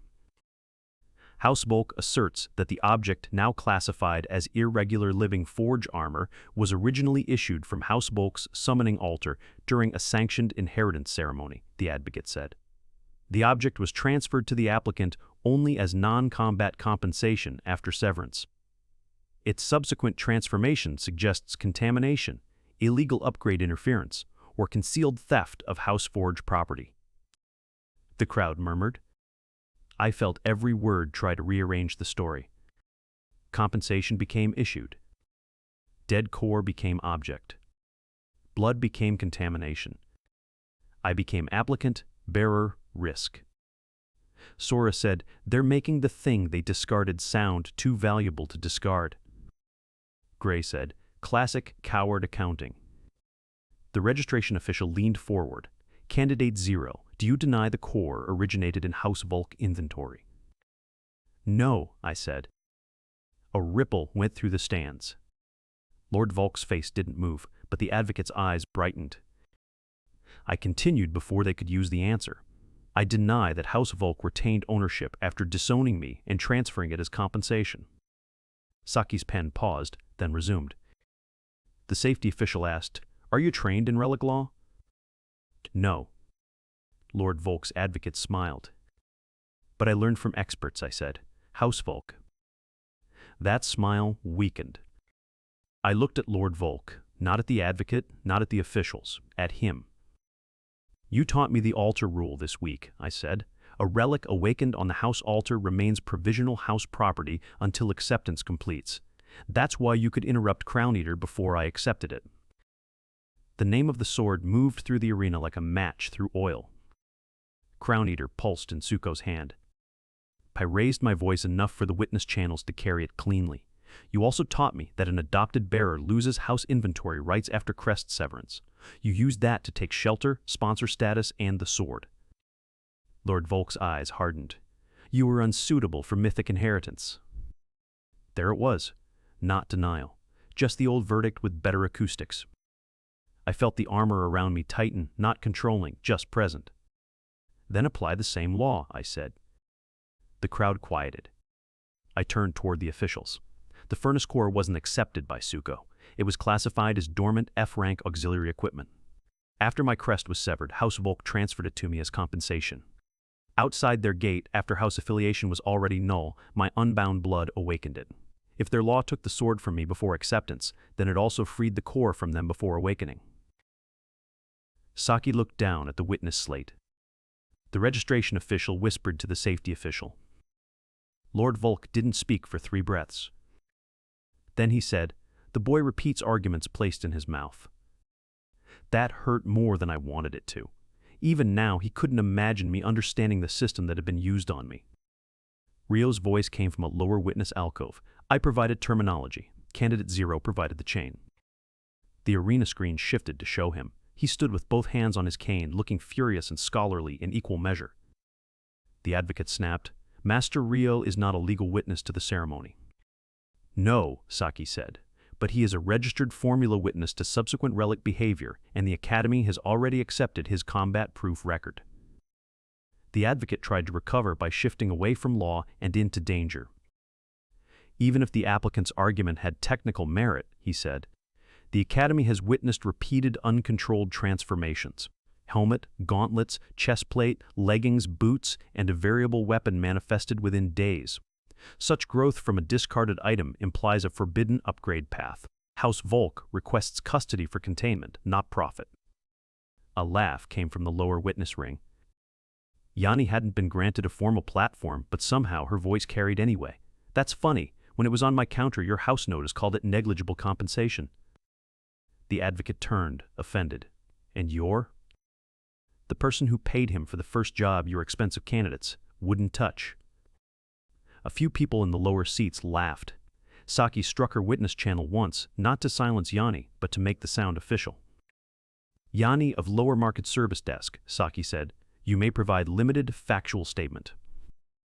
Yanni looked briefly startled, then stood straighter. Fact 1. Candidate 0 accepted a sanctioned low-tier hazard job while injured and unsponsored. Fact 2. The core produced utility after he solved the hazard by checking a hidden release port. Fact 3. The salvage used for the gauntlets came from paid work, not House Volk inventory. Fact 4. If noble families can call something worthless when they throw it away and priceless when it works, then the rest of us would like that rule in writing. The lower ring liked that. The upper ring didn't. Lord Volk didn't look at Yanni. To him, people like her were background until they became receipts. The advocate's face reddened. "This is not a market dispute?" "No," Saki said. "It's an ownership dispute. Transfer value and subsequent material acquisition are relevant." Kisa stepped onto another witness mark before the advocate found a cleaner objection. Her medic badge projected the ravine recording, the broken bridge, the collapsing barrier, the storm-cured impact, or my jump, the fall, the boots forming around impact. "Medic Kaiza," she said. "Field witness. Candidate 0 diverted from the shortest completion route to retrieve trapped candidates and medical personnel. The boots manifested during a rescue and impact control event. I observed no House Volk personnel, materials, or instructions involved." The safety official watched the recording with a guarded expression. The advocate tried again. Protective conduct doesn't prove ownership. Kisa nodded. No, it proves behavior. You called him unstable. I'm correcting that word. That landed harder than a shout. Rio's turn came last. He placed his old hands on the witness rail and spoke without ornament. Master Rio, registered formula instructor and relic notation specialist. I witnessed the gauntlets fail under poor structure, then improve through taught formula work. I witnessed chestplate activation under a defensive necessity. I witnessed full-set instability caused by conflicting spirit commands and a later stabilization caused by the candidate articulating a unified protective purpose. The registration official leaned forward. Spirits? The armor responded before I could decide whether to hide it. Sora's helm light brightened. Gray's gauntlets flexed. Urza's chestplate gave one calm pulse. Yuki's leg seams flickered in a quick pattern. Nami's boot ring spun once. Kagura's morph weapon shifted from staff to shield brace and back. A wave of sound passed through the Colosseum. Rio continued, voice rougher now. These are not random upgrade effects. They behave like living instructional imprints. They teach, argue, restrict, and respond to intent. In every observed case, manifestation followed material, principle, and candidate choice. If this is forbidden, then the Academy must define whether learning under risk is now illegal. The advocate seized on one word. Living imprints inside a combat relic are precisely why custody is necessary. Rio looked at him. Custody by the house that failed to recognize them, discarded them, and now wants them returned after public proof? Lord Volk finally spoke. Master Rio, your sentiment is unbecoming. Rio bowed slightly. I'm sure. It's also documented. I stood in the applicant mark and listened to people I'd known for less than a week defend pieces of my story my family had already rewritten. It made my throat tighten in a way the armor couldn't brace. I'd thought independence meant standing alone because no one owned me. Maybe that was only the first half. Maybe the second half was choosing witnesses who didn't need to own me to tell the truth. Sora said quietly, good thought. Do not say it aloud. You will sound sentimental. I hate you, I whispered. Stable emotional response. The advocate tried one final angle. He raised a recording of the ceremony and froze it at the moment Crown Eater hovered before me. Candidate Zero's own argument proves the House acted within law to prevent unsuitable acceptance of an SSS relic. If his judgment was unsuitable then, why should his judgment be trusted now with an unstable living armor set? The question struck the arena exactly where Lord Volk wanted it to. For a moment, the public record showed me on my knees, crest burning away, hand still lifted toward the sword. Weak. Interrupted. Rejected. The old shame found its mark again. Then Urza's voice steadied me. Answer the present, not the wound. I looked up at the official dais. Because I failed differently since then, I said. The arena quieted. Wait!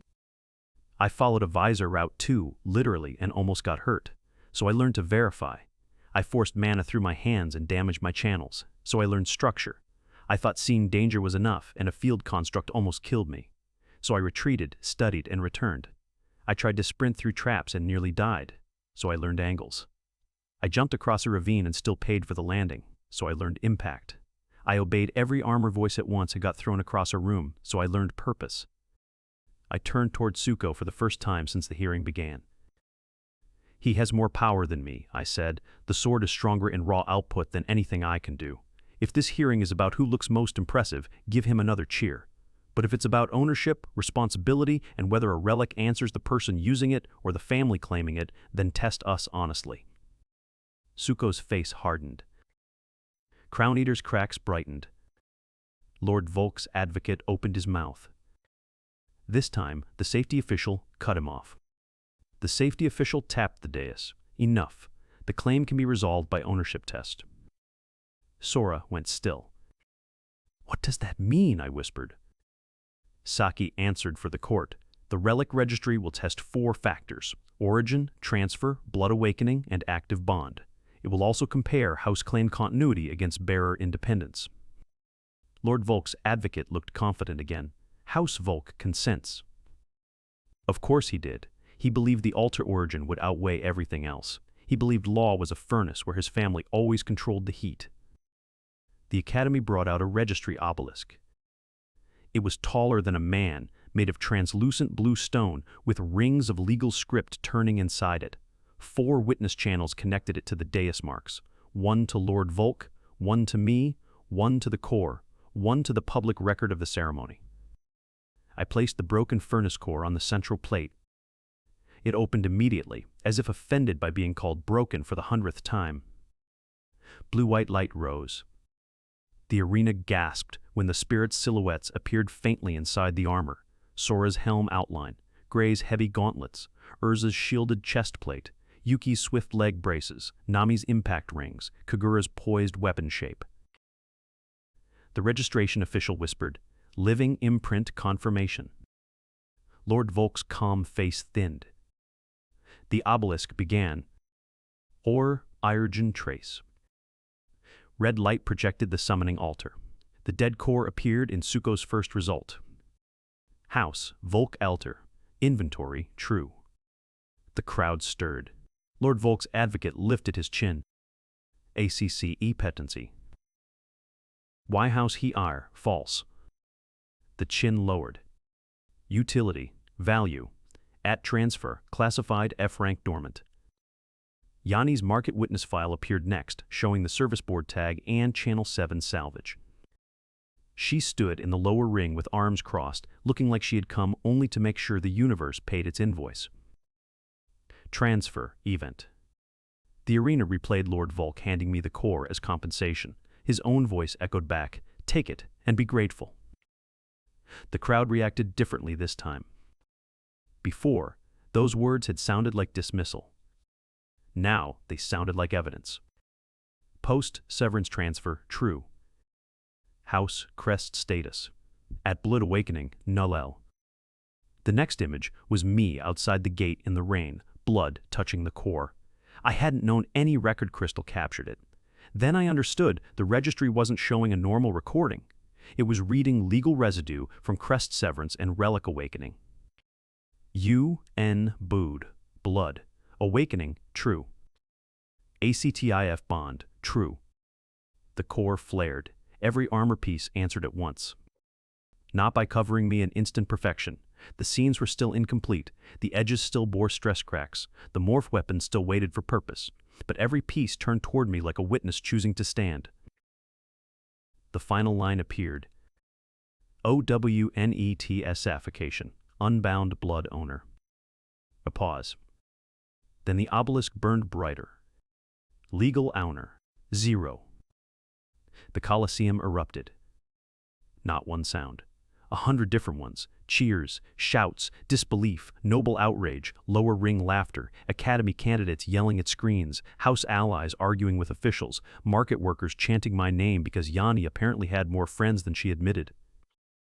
Lord Volk's hand slipped on the railing. It was a small movement. Almost nothing. But I saw it. For the first time since I'd known him, his calm didn't crack loudly. It failed quietly, like a tool snapping inside a machine. Saki stamped the registry file. House Volk's emergency confiscation petition is denied, she said. Candidate Zero's equipment remains under Academy review as applicant-dependent gear. Ownership challenge resolved. The crowd noise grew louder. I should have felt triumph. I did, partly. It rose hot and wild in my chest, the kind of satisfaction that could make a person careless. But across the arena, Suko was staring at the obelisk. Not at me. At the words, legal owner, 0. The law hadn't just protected me, it had revealed the shape of his wound. He had built the last 7 days on one belief, that the family's correction proved he was the chosen one, that the sword answered the house through him, that I'd only been an accident standing in his place. Now the same law said House Volk had accidentally created my independence. The same law said the dead core that used to humiliate me had become mine because they threw me away too completely. Suko's face twisted. The officials were still speaking, but the arena had narrowed to the distance between us. Suko stepped down from the east platform. Every academy guard shifted. Lord Volk raised one hand, a silent order to stop, but Suko kept walking until the lower barrier line glowed between us. Crown Eater trailed beside him, point down, carving a hair-thin red line through the stone without effort. "You made them laugh at me again," he said. The words weren't what I expected. Not thief, not liar, not illegal bearer. Wah, me. As if I'd reached back in time and placed the dead core in his hands before the hall. "I didn't choose what the altar gave you," I said. "No, you only stood there and let it give you the sword." It answered me. His mouth tightened. For 3 seconds. That shouldn't have hurt. It did. Behind him, Lord Volk said, "Suko, return to your platform. This is being handled." Suko didn't turn. "Handled? You said the petition would settle it." "It hasn't concluded final disciplinary review." That was Lord Volk's way of saying defeat was temporary, if spoken in enough clauses. Suko heard the weakness inside it. The crowd heard it too. The same people who had cheered his mythic sword now watched him as if he might break the next thing the law refused to bend around him. I lowered my voice. "You can still step back." His eyes flashed. "Do not speak to me like you're merciful." "I'm speaking to you like I know what that sword is doing." "You know nothing about it." He lifted Crown Eater slightly. The blade pulsed, pleased by the attention. "It made me strong enough that no one can throw me aside." "It's making you cut more than you need." "It's making me win." There it was, bare and simple. Win enough, and every ugly cost became someone else's jealousy. Win enough, and the family never looked disappointed. Win enough, and the dead core scene could be erased by the SSS sword's glow. I understood that hunger better than I wanted to. "Suko," I said, "I wanted the sword because I thought it would make them see me." His face flickered. For one moment, he looked younger. Then the crowd noise returned, and with it came his pride. "They did see you," he said, "and they corrected the mistake." Gray growled inside my gauntlets. Urza held me still before anger could answer. I said, "The correction created the proof they lost." The words hit him like a slap. Not because they were cruel, because the registry had just made them true. Above us, the public screens still displayed the ownership result. Legal owner, 0. The letters were too big to ignore. Suko looked up at them, and I saw the exact moment his pain stopped looking for meaning and started looking for a weapon. Crown Eater tilted toward him like a counselor. Crown Eater whispered. The arena was too loud for anyone else to hear, but my armor heard it. The blade's voice slid through the air like red smoke. "They humiliated you." Suko's knuckles whitened around the grip. "You were the heir. He was the discarded thing. Now they chant for him." I stepped off the applicant mark. "Suko," I called. He looked at me. For a heartbeat, I saw the boy who had received the dead core while nobles tried not to laugh. The shame, the fear that everything promised to him could vanish because a relic looked elsewhere first. Then Crown Eater's cracks opened wider. "Take it back," the sword whispered. This time, the whole arena heard. The noise died. Lord Volk turned sharply. "Suko, stand down." The command reached him too late. Suko lifted Crown Eater. Red-violet light poured from the blade into the arena floor. The barrier rings trembled. The constructs, traps, and spent mana from every round of the battle royale began to stream toward the sword in thin, hungry lines. The safety official slammed both hands on the dais. Containment barrier. Blue shields rose around the central floor. Crown Eater drank from them too. UN-authorized overdraw. Arena mana drain. Detected. Suko's voice came out layered, his and not his. He was nothing. I moved toward him. Urza said, "Crowd first." I knew. I hated that I knew.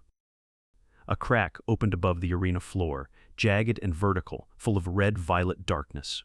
It wasn't a portal with a clear other side. It was a wound in the air, and from it came the pressure of armor that didn't protect, crowns that didn't rule, mouths that didn't eat food. Kagura's voice sharpened. "Demon domain fracture." The crack widened. The lower spectator barrier bent inward. People screamed. I ran toward the stands instead of Suko. "Zero," Suko shouted, furious, betrayed by my direction, as if even saving civilians insulted him. "I'm still coming for you," I said, though I didn't know if he heard. "But not before them." The armor answered. Sora cleared every route except the one to the lower seats. Yuki cut my path through falling debris. Nami charged the boots for a landing across the broken dais. Gray shaped a barrier formula through my right hand. Urza locked the chest plate around my breathing. Kagura waited. "What function?" she asked. "Not sword. Not spear. Not revenge." "Hold the wave," I said. "Anchor the barrier. Give the crowd time." The morph weapon unfolded. It became a broad shield staff with a hooked lower brace and a crescent upper rim, designed not to kill but to catch and redirect pressure. Blue-white lines ran from it into every armor piece. Crown Eater laughed. "Not Suko. The sword. The sword." "At last," it said, voice rolling across the arena. "The Forge remembers its pets." Sora's tone lost all humor. "Crown Eater." Gray's gauntlets quenched. "Still hungry." Urza said, "Still empty." Kagura's voice was colder than any of them. "Do not answer it, Zero. Anchor." The first demonic wave hit the spectator barrier. I drove the shield staff into the floor. The impact didn't feel like being struck. It felt like being asked to become a wall while the world shoved a storm through my bones. The boots locked. The leggings angled. The chest plate held my heart in rhythm. The gauntlets shaped the barrier. The helmet kept the roots open. The morph weapon spread into a blue-white lattice that caught the red-violet wave inches before it reached the lower seats. People fell backward. Some ran. Some froze. Kisa and Academy medics began dragging spectators away. Saki shouted evacuation orders into the witness channels. Rio stood at the lower ring, feeding stabilizing formula notes into the Academy barrier with shaking hands. Lord Volk had retreated from the legal dais. I noticed that and hated myself for noticing. The wave pushed harder. Full. Set sync, overload. Bodhi tolerance, limit, approaching. Nami said, too lightly, "This landing is long." Yuki said, "Hold angle." Gray said, "Do not let the formula collapse." Urza said, "Breathe with me." Sora said, "Roots clear, 10 seconds more." Kagura said, "Purpose." I looked through the lattice at Suko. He stood behind Crown Eater, eyes wide now, as if some part of him had finally noticed the sword's hunger and couldn't understand why it hadn't stopped at giving him victory. I wanted to hate him cleanly. It would have been easier. But he was my brother by every year of shared halls, shared lessons, shared silence, and every cruel laugh I'd pretended didn't matter. He had chosen the sword. He had accepted my theft. He had benefited from my disowning.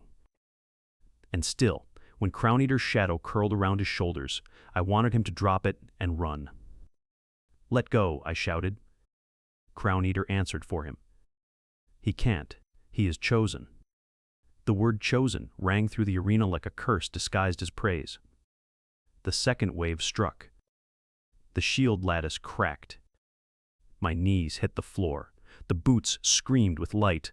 The leggings locked so hard I couldn't tell where armor ended and pain began. The gauntlets bled blue sparks across the barrier formula. The chest plate pressed inward, protecting organs and demanding breath. The visor filled with warnings. Sink, burn. MORP, form, strain. Evacuation, 63%, complete. The number made the world brutally simple. 63% meant thousands were still within reach of the next wave. It meant a child in the lower ring clutching a snack banner. It meant an old forge worker from the market district dragging his wife up the steps. It meant the candidates who had fought beside me and against me, some frozen by the sight of a mythic sword turning the arena into a wound. Saki's voice cut through the witness channels, sharp enough to command panic without pretending it was calm. Lower west exits first. Do not cross the central aisle. Medics, mark injured, but don't stop the flow. Candidates with barrier relics, reinforce blue lanes only. Several noble candidates hesitated. They looked toward their house boxes for permission. Mina didn't. The bow user from the crown tower planted herself near a stair mouth and fired blunt light arrows into falling debris, knocking it away from the fleeing crowd. Wren of House Kale, face still bruised in pride from our test, stared at me once, then snapped his chain spear across a cracked railing and held it long enough for a group of spectators to cross. People could be petty and brave in the same day. I'd no room left to be surprised by it. Kisa ran along the lower wall with 2 medics behind her, tagging those who could walk and lifting those who couldn't. When a surge of red pressure bent toward her lane, she didn't duck. She looked at me, trusting the barrier I hadn't yet proven I could hold. That trust was heavier than the wave. Rio stood at a broken formula console, one hand pressed to the Academy barrier script, the other shaking as he corrected a pattern older than the Colosseum. "Your third seal is drifting," he shouted through a relay. Even at the end of the world, Gray sounded offended. "It's not drifting, the floor is." "Then compensate for the floor." "I like him again," Gray said. Above them all, Lord Volk's private guards moved first towards Suko, not the crowd. They formed a protective wedge around the house platform, even though the breach had opened below the spectator tier. The sight burned into me colder than any insult. Urza felt the change in my breathing. "Do not spend strength hating him now." "I know." "No harder." The red pressure swelled again. "More," I said. Urza said, "You will fall." After them. The armor didn't become complete because I demanded it. It became unified because every piece agreed on the same answer. The seams brightened. Sora stopped drawing routes for me and drew routes for the crowd. Gray pushed formula stability through my hands without hiding the cost. Urza spread the chest plate's guard field outward. Yuki angled my locked legs so the force traveled into the floor instead of through my spine. Nami turned each pulse into impact rings that broke under me and reformed. Kagura widened the shield staff until it was less a weapon than a door refusing to open. The lower barrier stabilized. The crowd poured through exits. For one perfect, terrible second, the blue-white light pushed the red-violet domain back. The Colosseum saw. Every witness crystal saw. Housefolk saw. Suko saw. The system window opened above the arena, enormous and cold. Living, forge armor full set, protective sync confirmed. Public hero. Wick function verified. The crowd's fear changed into something I didn't have strength to name. Then, Crown Eater's blade split open along its red cracks. Behind Suko, fragments of dark armor appeared in the air, a crown-shaped helm, a ribbed chestplate, clawed gauntlets, greaves like black bone. They didn't form around him fully. Not yet. They circled like wolves smelling permission. The system window turned red at the edges. Demon Crown, set signal detected. Demon candidate, Suko of House Volk. Lord Volk made a sound. It was the first uncontrolled sound I'd ever heard from him. Suko looked up at the words and finally looked afraid. Crown Eater spoke into the silence. Creation always gives way to hunger eventually. My shield staff shook in my hands. I smiled because I couldn't stand otherwise. "No," I said, "it builds." The last evacuation bell rang. Kagura whispered, "Enough, release or break." I released. The barrier wave collapsed outward into harmless blue sparks, while the Academy containment rings slammed down between the crowd and the breach. I fell to one knee, then caught myself with the morph weapon before my face hit the arena floor. The armor stayed on me, incomplete and smoking with light, every piece earned, every piece hurting, every piece still there. Across the sealed fracture, Suko stood with Crown Eater and the shadow of the demon crown set circling him like a promise he no longer understood. The battle royale was suspended.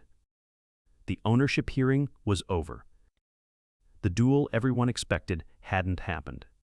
Instead, House Volk's chosen heir had opened a demonic breach with the sword they stole from me, and the broken core they threw away had used my blood, my mistakes, my teachers, my witnesses, and my vow to protect the people they nearly sacrificed to their pride. Sora's voice came faintly through the ringing in my ears.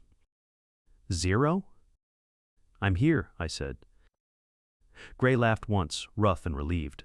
Still terrible posture. Urza said, still breathing. Yuki said, barely counts. Nami said, best kind. Kagura said nothing for one breath. Then, quietly, purpose confirmed. The red system window above Suko pulsed again. Demon Crown set, awakening incomplete. Next convergence, pending.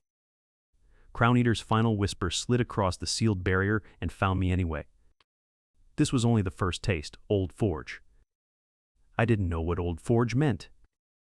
I didn't know why the spirits had remembered me. I didn't know how to save Suko, defeat Crown Eater, or survive whatever the Demon Crown set was trying to become. But when the Academy medics crossed the arena and the crowd began chanting my name in broken, uncertain waves, I looked down at the living armor and understood one thing clearly. Saki reached me first after the containment rings locked. She didn't offer comfort. She checked the witness slate, confirmed the registry seal, and then looked at my armor with eyes that were too professional to be fooled by how badly I wanted to fall over. Can you remain conscious for a statement, she asked.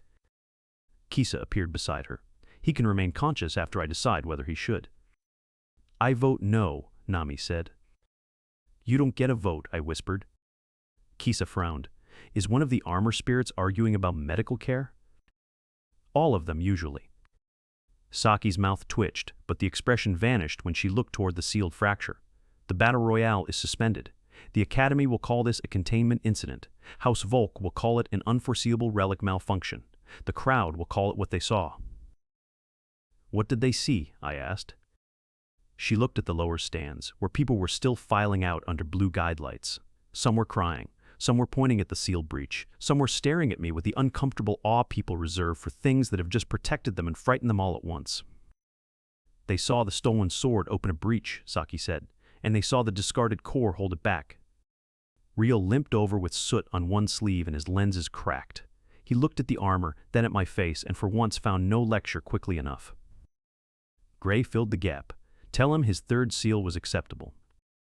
Rio blinked. Was that Gray? He wants praise. I don't, Gray snapped. Rio's eyes shone with exhaustion and something like grief. It was acceptable. Gray went very quiet. From somewhere behind the medic line, Yanni shouted, 0, if you die, I'm billing your heroic estate. The lower market workers cheered that, because apparently debt was more relatable than destiny. I laughed once. It hurt, but not as much as before. Across the containment barrier, Lord Volk stood with his guards, no longer looking at me like a discarded asset or an illegal claimant. He looked at me like an error in a system he had designed for himself. Beside him, Suko clutched Crown Eater, while the shadow pieces of the Demon Crown set faded in and out around him, incomplete, waiting. I didn't know whether my brother could still hear me through the sword. I raised the shield staff anyway. Not in challenge. In promise. House Volk had stolen my SSS sword before I could accept it. Then they had given me the only relic that could teach me what acceptance actually meant. That wasn't victory. Victory would have been simple. Victory would have been Crown Eater shattered, Suko free, House Volk silenced, the Academy gates open without conditions, and my body strong enough to stand without 6 ancient voices quietly calculating how close I was to collapse. This wasn't that. This was proof. Proof that their law could cut both ways. Proof that a relic didn't become worthless because powerful people were done looking at it. Proof that every piece of the armor had a cost, a lesson, a witness, and a reason to exist beyond making me feel chosen. Proof that the word 0 didn't mean empty anymore. It meant starting from the place everyone pointed at and building anyway. 0 house shelter. 0 inherited shield. 0 safe path. Every gain after that had a witness, a scar, a material cost, and a choice attached to it. That was the only kind of victory I trusted now. The Colosseum lights flickered over the sealed breach. Beyond it, Crown Eater's red glow didn't fade completely. It waited inside the sword like an eye behind a closed door. Suko looked smaller under it than he had on the ceremony platform. I wanted to cross the barrier. Urza tightened around my chest, not hard, just enough to remind me I could barely breathe. Not yet, she said. Sora added, part of survival is knowing which door opens tomorrow. Gray muttered, and learning to stand before kicking it down. Yuki said, and fixing that knee. Nami said, and making the next landing better? Kagura's voice settled last, and deciding the function before choosing the form. I looked at the armor, at the crowd, at the law mark above my name, and at the sword that should have been mine for more than 3 seconds. Tomorrow, House Volk would rewrite what happened. The Academy would investigate me as much as Suko. Crown Eater would whisper that hunger won faster than patience. And the Demon Crown set would keep waiting for its incomplete heir. But tonight, when my legs finally gave out and Kisa caught my shoulder before I hit the floor, I didn't feel like House Volk's mistake. I felt like the first piece of something being rebuilt. The furnace core pulsed once against my hand, steady as a second heart. Not finished. Not safe. Alive. For the first time, I understood why the spirits didn't call it a weapon. A weapon ends a moment. A forge begins, one. So I began.